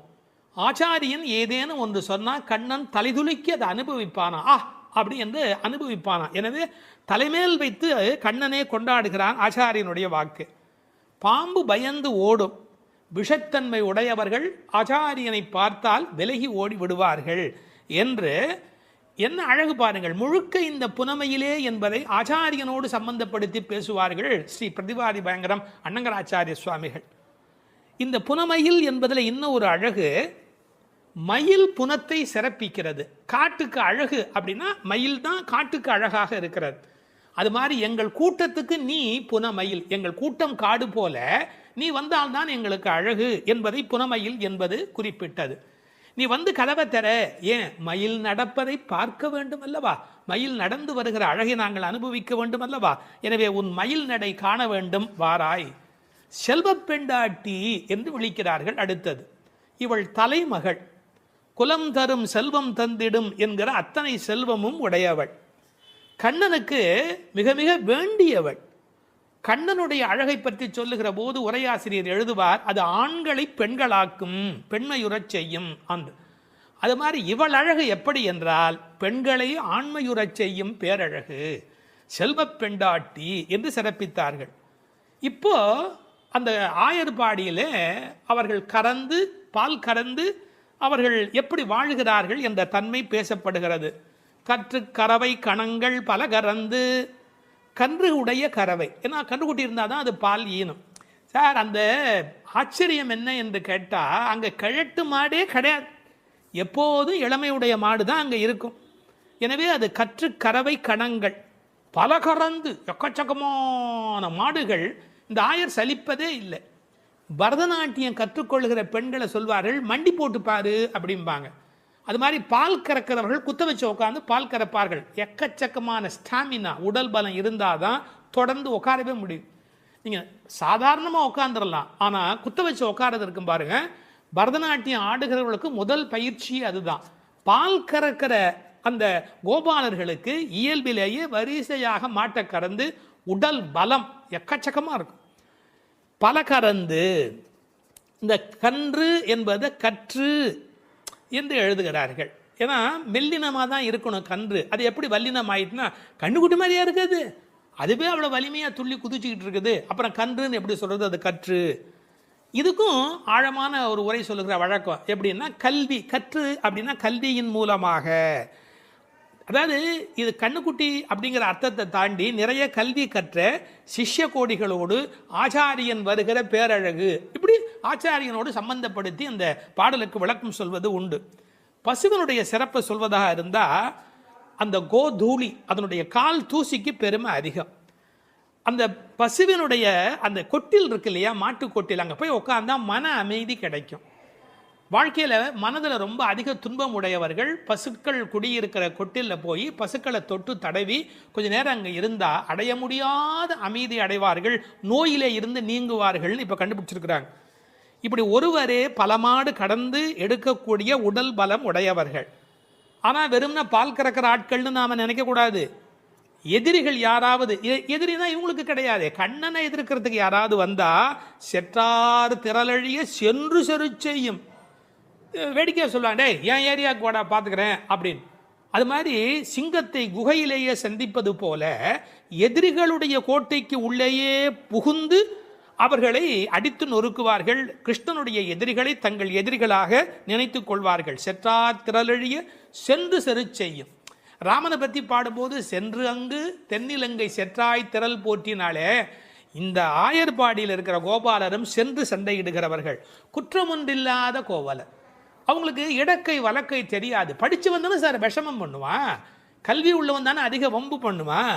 இவங்களுக்கு எந்த குற்றமுமே கிடையாது. அப்படிப்பட்ட கோவலர்தம் பொற்கொடியே. சுற்றத்து தோழிமார் எல்லாரும் வந்து அத்தனை பேரும் வந்துட்டோம். முடி உன் வீட்டு வாசல்ல நிற்கிறோம். தேகபந்துக்கள் ஆத்ம பந்துக்கள் என்று எல்லாருமா நாங்கள் உன் வீட்டு வாசல்ல வந்து நிற்கிறோம். நீ முற்றம் புகுந்து முகில்வண்ணன் பேர் பாட. உங்க வீட்டு கதவை திறந்து நாங்கள் தொட்டிமுற்றத்துக்குள்ளேயே வந்து நிற்கிறோம். வீடு கட்டுகிறவர்கள் பழைய காலத்தில் படி, நடை, கூடம், முற்றம், பின்னால் இருக்கிற இடம் வெளி என்று கட்டுவார்கள். நாங்கள் படியை தாண்டி நடையை தாண்டி வீட்டு முற்றத்துக்குள்ளே வந்து பாடுகிறோம். இன்னும் உன் காதில் கேட்கலையா? அணியரங்கன் திருமுற்றத்து அடியார் தங்கள் இன்பமிகு பெரும் குழுவும் கண்டு. பெருமாள் திருமொழியில் இருக்கிற வாக்கு. ரங்கநாதனுடைய முற்றத்தில் வந்து நின்று கொண்டு பாடுவார்கள். அதுபோல நாங்கள் இப்போது பாடிக்கொண்டிருக்கிறோம். முற்றம் புகுந்து முகில் வண்ணன் பேர் பாட. ஒரு அழகு சொல்லட்டுமா? உன்னை புனமயில் என்று வர்ணிக்கிறார்கள். மயில் எப்போ ஆடும்? முகில் பார்த்தா ஆடும். கண்ணன் முகில் வண்ணன், நீ புனமயில், அவனுக்கென்று ஆடப் பிறந்தவள். முகில் வண்ணன் பேர் பாட சிற்றாதே. சிற்றாதேன்னா அசையாம கிடக்கிறமா, நீ உடம்பு கூட அசையில. நாங்கள் இவ்வளோ பேர் பாடுறோம், ஒரு குலுங்கல் ஒன்றுமே இல்லையே. பேசாதே, பதிலும் நீ பேச மாட்டேங்கிற. செல்வ பெண்டாட்டி, ரொம்ப உனக்கு நாம் கண்ணனுக்கு வேண்டியவன் அப்படிங்கிற ஒரு ஒரு கர்வம் வந்து விட்டதா? செல்வ பெண்டாட்டி நீ எற்றுக்கு உறங்கும் பொருள் ஏலோர் எம்பாவாய். உறக்கத்தில் அர்த்தமே இல்லையேடி, அர்த்தமில்லாத தூக்கத்தில் போய் ஆழ்ந்து கிடக்கிறாயே என்று பேசுவதாக அமைந்திருக்கிறது இந்த பாடல். 9வது பாடல். தூமணி மாடத்து சுற்றும் விளக்கெரிய தூபம் கமழ துயிலணை மேல் கண் வளரும் மாமன் மகளே. மணிக்கதவும் தாழ்த்திரவாய் மாமீர் அவளை எழுப்பீரோ. உன்மகள்தான் ஊமையோ அன்றிச் செவிடோ அனந்தலோ ஏமப் பெருந்துயில் மந்திரப்பட்டாளோ. மாமாயன் மாதவன் வைகுந்தன் என்றென்று நாமும் பலவும் நவின்றேலோர் எம்பாவாய். அப்பழுக்கற்ற தூய்மையான பரிசுத்தமான மாட மாளிகைகளைச் சுற்றிலும் 4 பக்கங்களிலும் விளக்குகள் ஒளிவிட்டு பிரகாசித்து எரிந்து கொண்டிருக்கவும், அம்மாளிகையைச் சுற்றிலும் அயில் சந்தனம் போன்ற வாசனைப் பொருள்களின் நறுமணம் எங்கும் கமழவும், நல்ல பஞ்சடைத்த மெத்தையில் கண்ணுறக்கம் கொள்ளும் எங்கள் மாமன் மகளே. மாணிக்கங்கள் பதிக்கப் பெற்ற உன் வீட்டு கதவின் தாழ்பாளை திறக்க மாட்டாயா? திறந்து விரைவில் வந்து எங்களுடன் சேர்ந்து கொள்ள மாட்டாயா?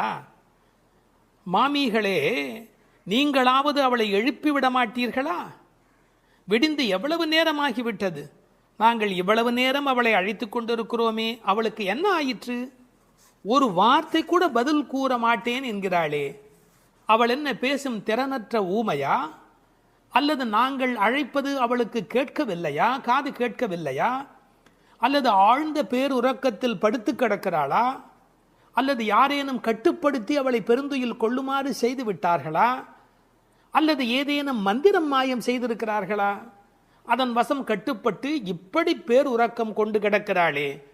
நாங்கள் அந்த மாமாய செயல்களில் வல்லவனும் மிகுந்த தவமுடைய இலக்குமியின் கணவனும் வைகுண்டத்திற்கு அதிபதியுமான நாராயணன் பெயரை திரும்ப திரும்பச் சொல்லி பக்தி பரவசத்தில் ஈடுபட்டு அவளை அழைக்கிறோமே. அவள் ஏன் இன்னும் எழுந்து வந்து கதவை திறந்து எங்களுடன் சேர்ந்து இறைவன் திருப்பெயரை சொல்லி வழிபட மாட்டேன் என்கிறாள்? நீங்களாவது கேட்டுச் சொல்லுங்களேன் என்கிறார்கள். இந்த பாடலின் திரண்ட பொருள் இது. தூமணி மாடத்து சுற்றும் விளக்கெரிய. விளக்கு எரிப்பதற்கே நிறைய செல்வம் இருக்க வேண்டும். இது சீர்மல்கும் ஆய்பாடி செல்வச் சிறுமியர்கள் வாழுகிற இடம். அந்த வீட்டினுடைய அமைப்பு எப்படி இருக்கிறது? தூய்மையான ரத்தின மணிகள் அப்படியே பதிந்து வைத்திருக்கிறார்கள். ஒரு குறிப்பு எழுதுகிறார்கள், அரசர்கள் அந்தப்புறத்திற்கு சிறந்த மணியை கொண்டு அற்புதமான கட்டடத்தை அமைப்பார்களாம். அங்கு வேண்டாம் என்று ஒதுக்கப்பட்ட கற்களை கொண்டுதான் அரண்மனையையே கட்டுவார்களாம். இது துவளில் மண்டபம், அது தூமணி மாடம் என்று அதற்கு ஒரு விளக்கம் சொல்கிறார்கள். ஆக இழைத்து இழைத்து தூய்மையான மணியினை கொண்டு வந்து கட்டியிருக்கிறார்கள். அது ரத்தின மணி. இந்த பெண் எழுந்திருந்திருக்க வேண்டும், எழுந்திருக்கவில்லை. ஒரு வித்தியாசம் இருக்கிறது. ஒரு குடும்பம் விழிப்பதற்கு முன்பு விழிக்க வேண்டியவள் அந்த வீட்டில் இருக்கிற பெண். ஏனென்றால் ஆண் எழுந்தால் அவனை மட்டும்தான் சுத்தம் செய்து கொள்கிறான். பெண் எழுந்தால் அந்த வீடே சுத்தமாகிறது என்று ஒரு பொன்மொழி சொல்வார்கள். எனவே ஒரு பெண்ணாகி இருக்கிறவள் இப்படி உறங்கிக் கொண்டிருக்கலாமா? தூமணி மாடத்து சுற்றும் விளக்கெரிய. 4 புறங்களிலும் நல்ல விளக்கு எரிந்து கொண்டிருக்கிறது. அது மட்டுமல்ல, அகில் சந்தனம் போன்ற நறுமண புகை வீசுகிறது. தூபம் கமழ, செல்வச் செழிப்பு. துயிலணை மேல் கண் வளரும். அது தூங்குவதற்காகவே அமைக்கப்பட்டிருக்கிற ஒரு பெரிய மெத்தை. அதாவது அந்த மெத்தையை பார்த்தாலேயே வா வா வா வந்து படு என்று அழைப்பதை போல 5 விதமான சிறப்புகள் அமைந்திருக்கக்கூடிய பஞ்சனை. அது அதில் அழகு இருக்கிறது, மென்மை இருக்கிறது, குளிர்ச்சி இருக்கிறது, சுகம் இருக்கிறது. அப்படிப்பட்ட அருமையான அந்த பஞ்சனையின் மீது அவள் படுத்திருக்கிறாள். தமிழிலே தூங்குகிறார்கள் என்று சொல்ல மாட்டார்கள், கண்வளராய் என்று சொல்வார்கள், மங்களம் கருதி. ஏன்னால் தூங்கிவிட்டார் என்றால் அமங்கலமாகிவிடுமே என்பதற்காக கண்வளராய் என்று சொல்லை பயன்படுத்துவது வழக்கம். சின்ன வயதிலிருந்து குழந்தை கண் வளருது என்று ஒரு வார்த்தை சொல்வார்கள். அதில் ஒரு விஞ்ஞான குறிப்பே இருக்கிறது. உண்மையிலேயே கர்ப்பத்தில் குழந்தை தூங்குவதால் தான் வளருகிறது. அது ஒரு 10 மாத காலம் தாயின் கர்ப்பத்தில் கண் திறக்காது. கண் திறந்து விட்டால் ஊமை, அது விதவிதமான குறைபாடு உடைய ஊனமான குழந்தையா வந்து பிறக்கும் என்று விஞ்ஞான குறிப்பு இருக்கிறது. அந்த குழந்தை கண்களை மூடிக்கொண்டு தூங்கிக் கொண்டே இருக்கும். அதில் என்ன ஆச்சரியம் என்று கேட்டால், அப்போதான் அது வளருகிறது. ஒரு புள்ளியிலிருந்து ஒரு குழந்தையாக முழுமையாக வளருகிறது. அந்த கண் வளருதல் என்பதிலே தூங்கும் போது வளர்ச்சி நிகழ்கிறது என்கின்ற ஒரு குறிப்பு இருக்கிறது. மனிதனுக்கு கூட தூக்கம் அவசியம். ஏன்னா உடம்பில் இருக்கிற செல்கள் தங்களை புதுப்பித்துக் கொள்வதற்கு மனிதன் தூங்க வேண்டியிருக்கிறது. அடுத்து உறவு சொல்லி அழைக்கிறாள். மாமன் மகளே. இவள் அந்தணகுல பெண் என்றாலும் ஆயர் குலமகளாக ஆகும் விருப்பத்தின் காரணமாக ஒரு சம்பந்தத்தை ஏற்படுத்தி கொள்கிறாளாம். இதை உரையாசிரியர்கள் எழுதும்போது ஒரு அழகான வாக்கியமாக குறிப்பிடுகிறார்கள். திருவாய்ப்பாடியிலே ஒரு பிரகிருதி சம்பந்தம் தனக்கு உஜ்ஜீவன ஹேதுவாக ஆண்டாள் ஆசைப்பட்டபடி. அழகிய மணவாள பெருமாள் நாயனாருடைய வியாக்கியானத்திலே திருவாய்ப்பாடியிலே ஒரு பிரகிருதி சம்பந்தம் தனக்கு உஜ்ஜீவன ஹேதுவாக ஆண்டாள் ஆசைப்பட்டபடி மாமன் மகளே என்று உறவு சொல்லி அவள் அழைக்கிறாள். மணிக்கதவம் தாழ்த்திரவாய். அது உள்ளிருப்பது வெளியே தெரியும்படி அமைக்கப்பட்டிருக்கிற ஒரு வீடு. அவள் எப்படி தூங்குகிறாள் என்பது கூட வெளியே தெரிகிறது. அந்த கட்டில், அந்த மெத்தை, அந்த விளக்கு எரிகிறது. இந்த பாடலே மிக ரசமான ஒரு பாடல். திருப்பாவையில் 30 பாட்டு அழகு என்று சொன்னால் இந்த பாட்டுக்கு என்று தனியான ஒரு ரசனை உலகத்தில் தனியான ஒரு கூட்டமே உண்டு. மணிக்கதவம் தாழ்த்திரவாய், நீ வந்து திற. ஏன்னா எழுந்து வந்து திறக்கிற போது நாங்களா திறந்து கொண்டு உள்ள வந்தால் அது மரியாதையாக இருக்காது ஒரு வீட்டுக்குள்ளே. நீ வந்து திற. ஆனால் அவள் அசைவதாக தெரியவில்லை. அவளுடைய அம்மா எழுந்து விட்டாள். அவள் மற்ற வேலைகள் பார்த்து கொண்டிருக்கிறாள். அதனால உறவு சொல்லி அவளை அழைக்கிறார்கள். மாமீர், அவளை எழுப்பீரோ? நீங்கள் அவளை எழுப்பிவிடக்கூடாதா? அப்படி தூங்கி கொண்டிருக்கிறாளே. உன் மகள்தான் தன்னுடைய தோழியினுடைய தாயை பார்த்து சொல்கிறாள், உன் மகள்தான் ஊமையோ அன்றி செவிடோ. என்ன பொருள் தெரியுமா?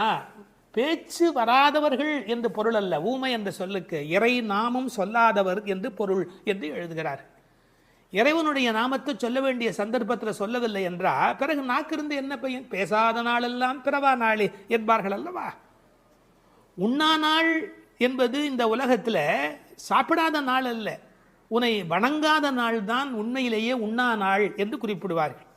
ஊமையோ அன்றி செவிடோ ஏன்னா இறைவன் புகழ் கேளாத செவி என்ன செவியே என்று சிலப்பதிகாரம் பேசும். இந்த பெருமானுடைய புகழை நாங்கள் சொல்லுகிறோம், அவள் காதிருந்தும் கேட்கவில்லையே. நேற்று வரை நன்றாக பேசினாளே, இன்று என்ன ஊமையாகி விட்டாளா? அழைப்பு அவள் காதில் போய் விழவில்லையா? அல்லது இரண்டுமே அவளுக்கு இணைந்து விட்டதா? சோம்பல் வயப்பட்டாளா? யாரேனும் மந்திரம் மாயம் செய்து விட்டார்களா? என்ன நடந்து விட்டது?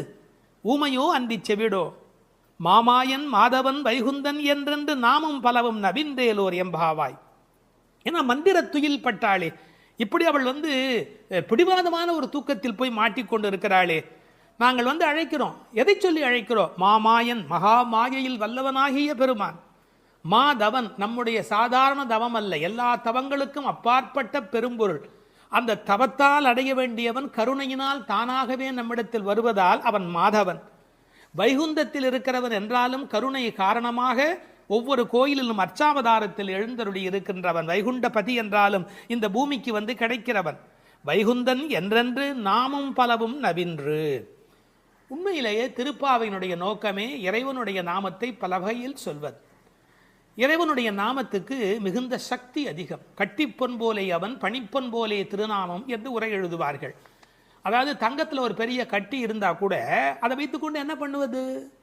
ஆனால் பணிக்கப்பட்ட பொன், வளைக்கப்பட்ட பொன்னாக இருந்தால் அது பல சமயத்தில் ஆபத்துக்கு உதவும். ஒரு மோதிரமாக இருந்தால் அடகு கடையில் வைத்து கூட ஒரு ஆபத்திலேருந்து வெளியில் வரலாம். இறைவன் வைகுந்தத்திலே இருக்கிறான் என்று சொன்னால் கட்டிப்பொன் போலே, ஆனால் பணிப்பொன் போலே அவனுடைய திருநாமம், நாமம் பலவும். இன்னும் கூட நிறைய விளக்கங்கள் சொல்வார்கள். இறைவனுடைய நாமம் இறைவனை விட செல்வாக்கு உடையது என்று. ஒரு வங்கிக்கு போகிறோம், செக்கில் கையெழுத்து போட்டு கொடுத்தா நம்ம கையெழுத்துக்கு தான் அதிக பலம் இருக்குமே ஒழிய, நாமே போய் நின்று கொண்டு பணம் கொடுன்னு கேட்டால் கூட கொடுக்கறதுக்கு யோசிப்பா. எப்படி கொடுப்பார்கள்? கையெழுத்துக்கு அவ்வளோ பெரிய சக்தி இருக்கிறது. அதுபோல் நாமும் இறைவனை காட்டிலும் வலிமை உடையது என்று ஒரு குறிப்பு சொல்வார்கள்.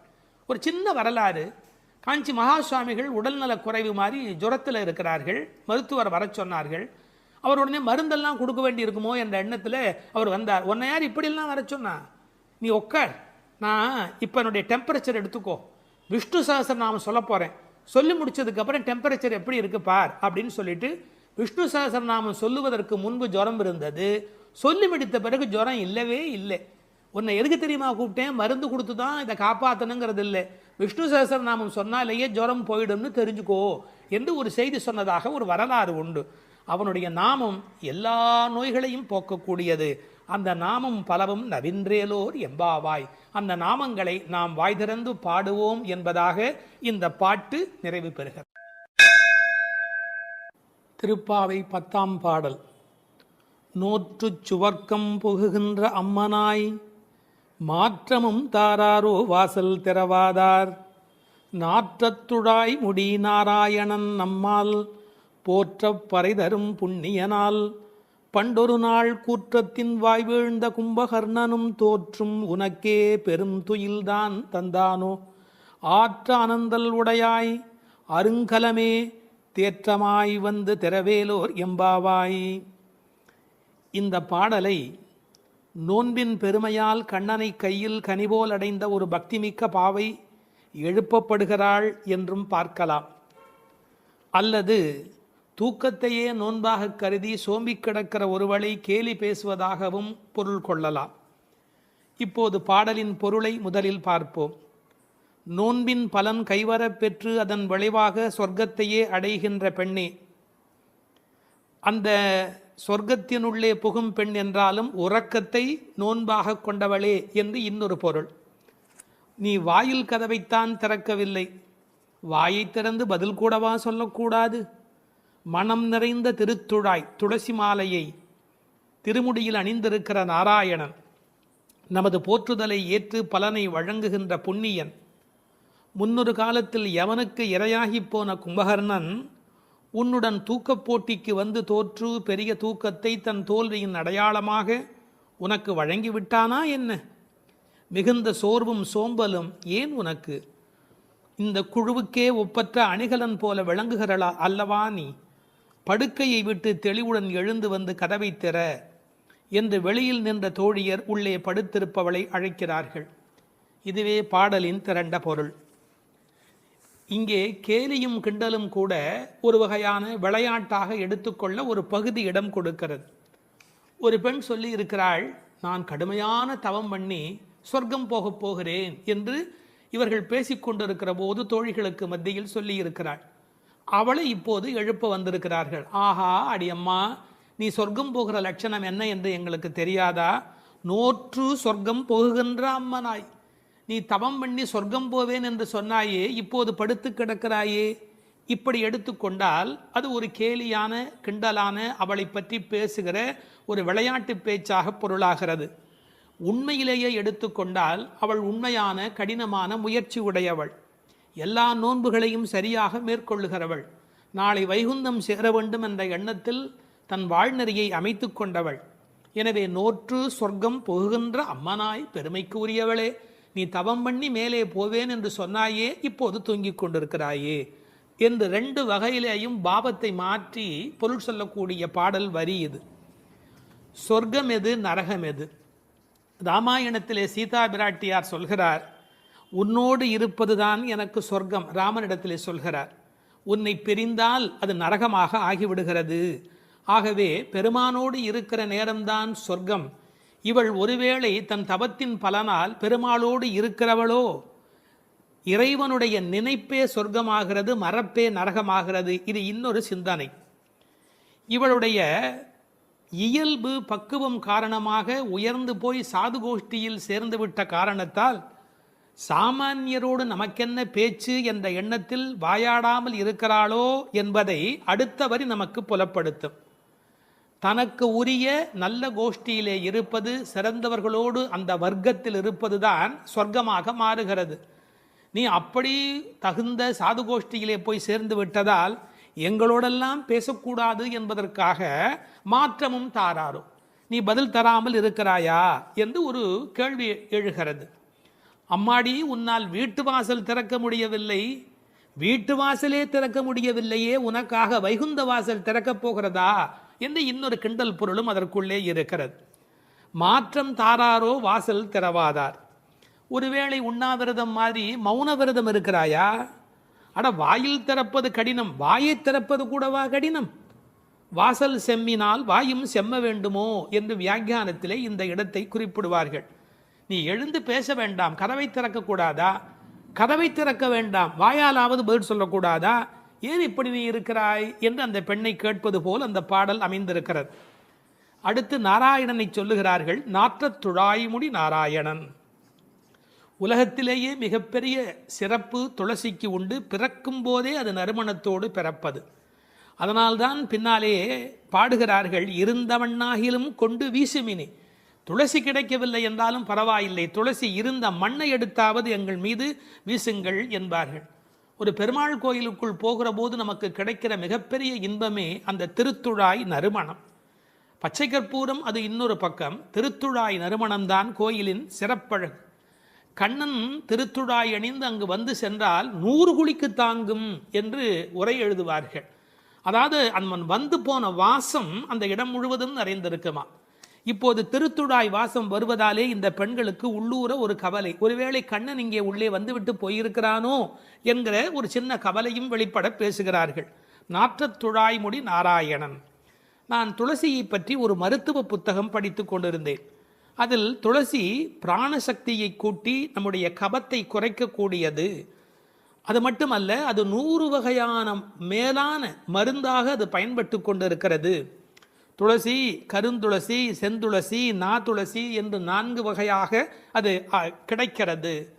பிராணசக்தியை கூட்டுகிறது என்பதற்காக அப்படியே எடுத்துக்கொள்ளுகிற போது அது முற்றிலுமாக ஒருவருடைய உடலை மாற்றி அமைக்கக்கூடியது. துறவரத்துக்கு போகிறவர்களுக்கு கூட துணை நிற்கக்கூடியது என்று ஒரு குறிப்பு எழுதி வைத்திருக்கிறார்கள். துளசியோடு ஒரு 5 மிளகு வைத்து 3 நாள் சாப்பிட்டால் 3 மாத காலம் ஒரு பெண் அப்படி சாப்பிட்டால் குழந்தை பேர் இல்லாத பெண்களுக்கு வாய்க்கும் என்று எழுதுகிறார்கள். 9 மிளகு வைத்து அரைத்து 7 நாட்கள் வெறும் வயிற்றில் சாப்பிட்டால் எந்த விஷமும் உரியும் என்று எழுதுகிறார்கள். எனவே மருந்தல்ல, மாமருந்தாக விளங்குவது திருத்துழாய். அந்த நாற்றத்துழாய் முடி நாராயணன்.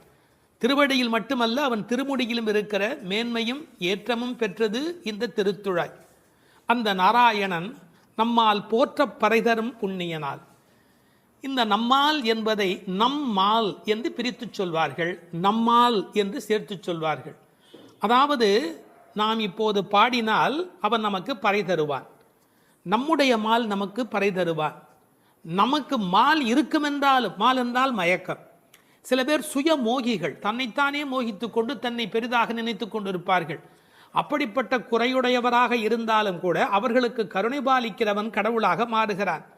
நம்மால் போற்றப் பறை தரும் புண்ணியனால், அவன் புகழை பாடிய மாத்திரத்தில் நமக்கு பறை தருகிறான், புருஷார்த்தங்களை அருளுவதற்கு தயாராக இருக்கின்றான். அடுத்து அந்த பெண்ணை அவர்கள் கேலி பேசுகிறார்கள். அப்படிப்பட்டவனை நாங்கள் பாடுகிற போது கூட நீ தூங்கிக் கொண்டிருக்கிறாயே, இது என்ன நியாயம்? பண்டொரு நாள் கூற்றத்தின் வாய் வீழ்ந்த கும்பகர்ணனும். இந்த பண்டொரு நாள் என்பதற்கு நேரடியாக நீங்கள் பொழிப்புரை எழுதினால், முன்பு ஒரு நாள், அதாவது ராமாயணம் முன்னர் நடந்தது. அப்படி முன்பொரு நாள் நடந்த ராமாயண யுத்தத்தில் கும்பகர்ணன் தோற்று விழுந்தான். இது வெளிப்படையான பொருள். ஆனால் ஒரு நயம் இருக்கிறது. பண்டு ஒரு நாள், ராமாயண கதை படித்தவர்களுக்கு தெரியும், ராவணனை போன்றவர்கள் முதல் நாள் போருக்கு வருகிறார்கள், பின்னாலும் வருகிறார்கள். இந்திரஜித்தன் ஒரு நாள் வருகிறான், பிறகு இன்னொரு நாள் வருகிறான். ஆனால் கும்பகர்ணன் ஒரே ஒரு நாள் தான் போருக்கு வருகிறான், அன்றே மாண்டு போய் விடுகிறான். இந்த மிகப்பெரிய வரலாற்று குறிப்பை பண்டொரு நாள் கூற்றத்தின் வாய்வீழ்ந்த கும்பகர்ணன் என்று குறிக்கிறாள். கூற்றத்தின் வாய்வீழ்ந்த கும்பகர்ணன் என்றால் யமனுடைய வாயில் வந்து விழுந்த கும்பகர்ணன். ராமன் கொன்றான் என்று பழி சொல்ல விருப்பமில்லை. ஒருவர் தண்ணீர் குடிப்பதற்கு ஏரி வெட்டி வைக்கிறார், அதில் வந்து ஒருவர் விழுந்து விட்டால் அது ஏரி வெட்டி அவருடைய தவறா? அது மாதிரி தயரதன் பெற்ற மரகத மணித்தடம் ஸ்ரீராமன், அதில் வந்து விழுந்து இறந்தவன் கூற்றத்தின் வாய்வீழ்ந்த கும்பகர்ணன் என்று நயம்பட பேசுகிறார். 6 மாதம் தூக்கமுடையவன் அவன் தோற்றும் உனக்கே பெருந்துயில்தான் தந்தானோ. தோற்றவர்கள், வெற்றி பெற்றவர்களுக்கு ஒரு பரிசு தர வேண்டும். அப்படி கும்பகர்ணன் தோற்றவன் இந்த தூக்கத்தை இவளுக்கு பரிசாக கொடுத்து விட்டு போயிருக்கிறான். கும்பகர்ணன் இவளோடு போட்டி போட்ட போது இவள் வெற்றி பெற்று விட்டாளாம். அந்த கேலி பேசுகிறார்கள், தோற்றும் உனக்கே பெரும் தொழில்தான் தந்தானோ. சோம்பல் எல்லா நோய்களுக்கும் மகப்பேறு மருத்துவ மறை. ஆங்கிலத்திலே என்தூசியாசம் என்று ஒரு வார்த்தை சொல்கிறார்கள். அதை பற்றி ஆழமான பொருள் சொல்லுகிறவர்கள், என்தூசியாசம் என்றால் உற்சாகம் என்று மட்டும் பொருள் அல்ல, இறைமையில் நிறைந்தவர் என்று ஒரு பொருள் கொள்ளுகிறார்கள். எனவே சோம்பல் இறைநிலைக்கு எதிரானது, உயிர்ப்பு இறைநிலைக்கு அடையாளமானது. நீ இப்படி கும்பகர்ணனை போல் தூக்கத்தில் இருக்கிறாயே, நீ அனந்த நிலையில் இருக்கிறார், அதாவது தூக்கமும் இல்லை விழிப்பும் இல்லை, அந்த நிலையில் இருக்கிறாய், ஆற்ற அனந்தல் உடையாய். ஆனால் நீ யார்? எங்களுக்கு அரும் கலை. நீ வந்தால் எங்கள் கோஷ்டிக்கே பெருமை, எங்கள் கோஷ்டியே ஒளி வீசக்கூடியது, எங்களுக்கு நல்ல அணிகலன் நீ. தேற்றமாய் வந்து திரவேலோர் எம்பாவாய். தேற்றமாய் என்றால் படுத்த நிலையிலேயே அப்படியே எழுந்து வெளியிலே வந்து விடாதே. அதுக்கு ஒரு உரை சொல்வார்கள், வால்மீகத்தில் இலக்குவனை பார்க்க தாரை வந்த மாதிரி வந்து விடாதே, நீ உன்னை அழகுபடுத்தி கொண்டு திருத்தமாக வர வேண்டும் என்ற குறிப்பை அருங்கலமே தேற்றமாய் வந்து திரவேல் என்று பாடுகிறார்கள்.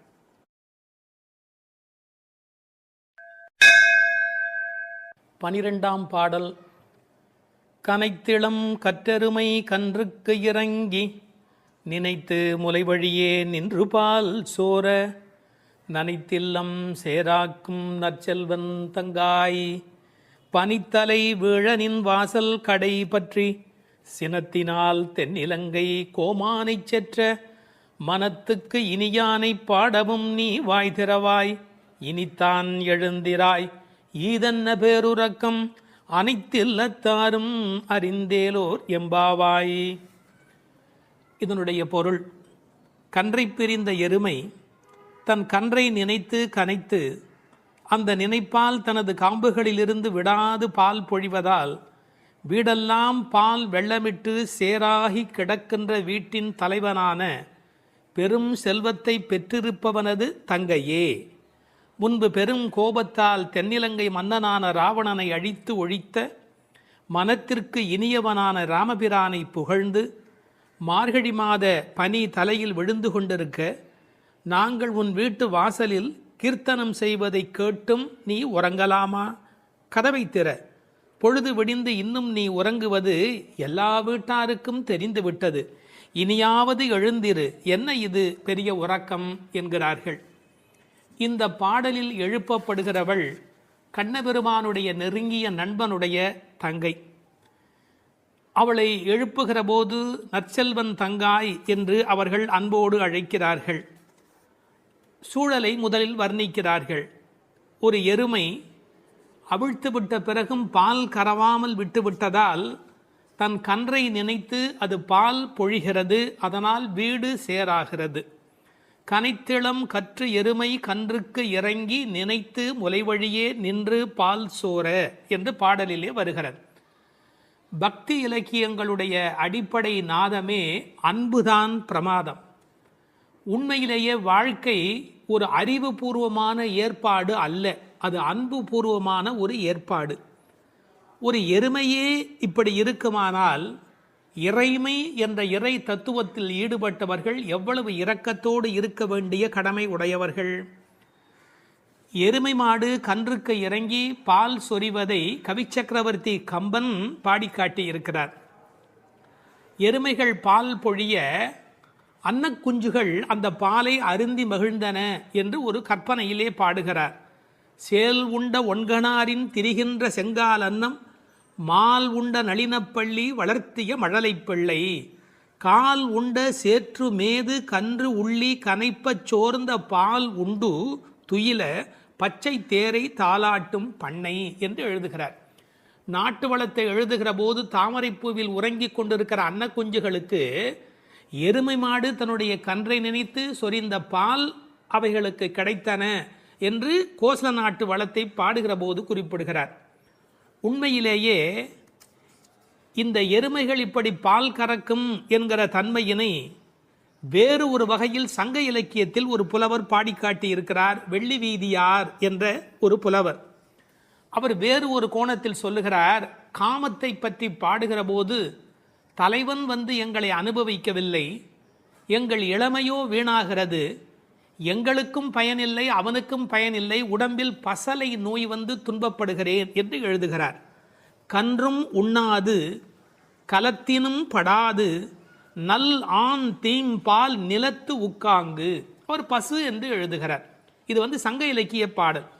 ஆண்டாள் சங்க இலக்கியங்களை படித்தவள் என்பதற்கு இது ஒரு அடையாளம். கன்றும் உண்ணாது கலத்தினும் படாது நல்லான் தீம்பால் நிலத்து உக்காங்கு எனக்கும் ஆகாது என்னைக்கும் உதவாது பசலை உணியர் வேண்டும் என்று குறுந்தொகையிலே வெள்ளி வீதியார் என்ற புலவை எழுதி காட்டியிருக்கிறார். இன்னொரு கோணத்திலே பார்க்கிற போது வியாக்கியானம் பண்ணினவர்கள் எருமை மாடு கன்றை நினைத்து படுகிற பாட்டை சொல்லிவிட்டு எருமைகள் கரவாவிட்டால் படும் பாடு இந்த பெண்கள் கோபியர் சொல்லுகிறார்களா என்ன, அனைவரும் எருமை படுகிற பாட்டை நாங்கள் அல்லவா உன்னாலே படுகிறோம் என்று கண்ணனுக்கு புரிய வைக்கிறார்களாம். எனவே கனைத்திளம் கற்றெருமை கன்றுக்கு இறங்கி நினைத்து முலைவழியே நின்று பால் சோர. சென்ற பாடலிலே பால் கறப்பதை பற்றிய குறிப்பு வந்தது. கற்றுக்கறவை கணங்கள் பல கறந்து என்று வரும். இந்த பாடலிலே பால் கறவாமை பற்றிய குறிப்பு வந்தது. அப்படியானால் எது உண்மை? இப்படி எடுத்துக்கொள்ள வேணும். பக்தி யோகத்தில் ஈடுபட்டிருக்கிற தன்மையினை இந்த பாடலும், கர்மயோகத்தில் ஈடுபட்டிருக்கிறவர்களை பற்றிய குறிப்பை அந்த பாடலிலும் ஆண்டாள் குறிப்பிடுகிறாள் என்று பொருள் கொள்ள வேண்டும். நற்செல்வன் தங்காய், சிறந்த செல்வமுடையவனுடைய தங்கையே. அவன் எப்படி நற்செல்வனாக இருக்கிறான்? கண்ணனுடைய மிக நெருங்கிய நண்பன் ஒருவன். அதை ஆழ்வார் பாடுகிற போது சொல்லுகிறார். பெரியாழ்வார் திருமொழியிலே சுரிகையும் தெரிவில்லும் செண்டுகோலும் மேலாடையும் தோழன்மார் கொண்டு ஓட ஒரு கையால் ஒருவன் தன் தோளை ஊன்றி. கண்ணன் எப்போதும் யாராவது ஒருத்தனுடைய தோளை அணைத்தபடி இருக்கிறானாம். அப்படி ஒரு கையால் ஒருவன் தன் தோளை ஊன்றி. எனவே கண்ணனுடைய மிக நெருக்கமான நண்பன் அவனை விட்டு வராமையினாலே அவன் வீட்டு எருமை கறவாதபடி போயிற்று என்று பொருள் கொள்ள வேண்டும். தமிழிலே மாடு என்பதே செல்வத்தை குறிப்பது. எனவே அந்த மாட்டின் பெருஞ்செல்வம் உடையதால் நற்செல்வன் தங்காய் என்று பொருள் செய்தார்கள். தத்துவார்த்தமாக பொருள் செய்தவர்கள் ஆண்டாளுக்கு சகோதரராக எம்பெருமானாரை சொல்லுகிற மரபு வழி சிந்தனையினை கொண்டு வருகிறார்கள். பெரியாழ்வார் பெற்றெடுத்த பெண் பிள்ளை வாழியே, பெரும் புதூர் மாமுனிக்கு பின்னானாய் வாழியே என்று ராமானுஜருக்கு தங்கையாக ஆண்டாள் பேசப்படுகிறாளே. கோயில் அண்ணா வாரும் என்று ஆண்டாள் அழைத்தாளே, அந்த இங்கு நினைவூட்டி நற்செல்வன் தங்காய் என்ற ஆண்டாளையே குறிப்பிடுகிறார்கள். அது மட்டுமல்ல, கைங்கரிய லக்ஷ்மி அதுதானே செல்வம், இந்த உலகத்தில் பகவானுக்கு செய்கிற சேவையே பெரிய செல்வம் என்று வேறு ஒரு கோணத்திலும் இதற்கு உரை எழுதுவார்கள். இந்த பெண்கள் இப்போது பேசுகிறார்கள், அம்மா உன் வீட்டு வாசலிலே மார்கழி பனி தலையிலே வந்து விழுகிறது, நாங்கள் எதை பிடித்து கொண்டு நிற்கிறோம் தெரியுமா? உன் வீடு சேராகி கிடக்கிறது, எருமை பால் ஓட ஓட கீழே கால் வைக்க முடியவில்லை, சேராகி இருக்கிறது. பழைய காலத்தில் வீட்டு கதவுல நாதாங்கி என்று ஒன்று தொங்கும், அதைத்தான் நாதம் சத்தம் போடுவார்கள், தட்டினா வீட்டுக்குள்ளே கேட்கும் என்ற காலிங் பெல் இன்றைய மெத்தடில். அந்த நின் வாசல் கடையை பற்றி நாங்கள் நாதாங்கியை பற்றி கொண்டு நிற்கிறோம். அதுக்கு உரை எழுதும் போது சொன்னார்கள், மேலே பனி வெள்ளம் மனத்தே பால் வெள்ளம், தரையிலோ மேலே பனி வெள்ளம் மனத்தே மால் வெள்ளம், மால்னா திருமால், மனத்தே மால் வெள்ளம் தரையிலே பால் வெள்ளமாய் தெப்பம் வற்றுவாரை போலே உன் வீட்டு நாதாங்கியை பிடித்து தொங்கிக் கொண்டிருக்கிறது கான். அப்படியெல்லாம் அந்த நாதாங்கியை பிடித்து கொண்டு இவைகள் தொங்கிக் கொண்டு நிற்கிறார்கள். சினத்தினால் தென்னிலங்கை கோமானை செற்ற மனத்துக்கு இனியானி பாடமும் நீ வாய் திறவாய். அளவு கடந்த அநியாயம் செய்து விட்டான் ராவணன். என்ன, சீத்தையை ராமனால் பிரிய முடியாது, பிராட்டியையும் பெருமாளையும் பிரிக்கக்கூடாது. அந்த பாவத்தை செய்தமையினால் கோபப்பட்டு சினத்தினால் தென்னிலங்கை கோமான் ராவணனை செற்ற அழித்த மனத்துக்கு இனியானை பாடவும் நீ வாய் திறவாய். ராமன் மனத்துக்கு இனியவன், என யாருக்கும் எந்த நோவும் வரக்கூடாது என்று எண்ணுவது ராமனுடைய பண்பாடு. எப்படி என்று குகனை போன்ற அன்பர்கள் வருகிறார்கள், இவன் தாழ்ந்தவன் என்று நினைக்கல, ஏழை ஏதலன் கீழ்மகன் என்னாது அவனோடு அன்பு பாராட்டுகிறார். கிளிக்கு யாருடைய பெயர் வைப்பது என்று கேட்கிறாள், கைகேயி அம்மாவுடைய பெயரை வை என்று சொல்லுகிறார். இப்படி எல்லோருக்கும் மனத்துக்கு இனியனாயிருந்த அழகை வைமு கோபாலகிருஷ்ணமாச்சாரியார் உரையிலே ராமாயண பாடல்ல இருந்தே பல குறிப்பு சொல்லுகிறார். மனத்துக்கினியானே என்ற தொடர்க்கு நட்பினர் நொதுமலாளர் பகைவர் ஆகிய மூவகையர் மனத்துக்கும் இனியவன் என்று பொருள் கொள்ளலாம்.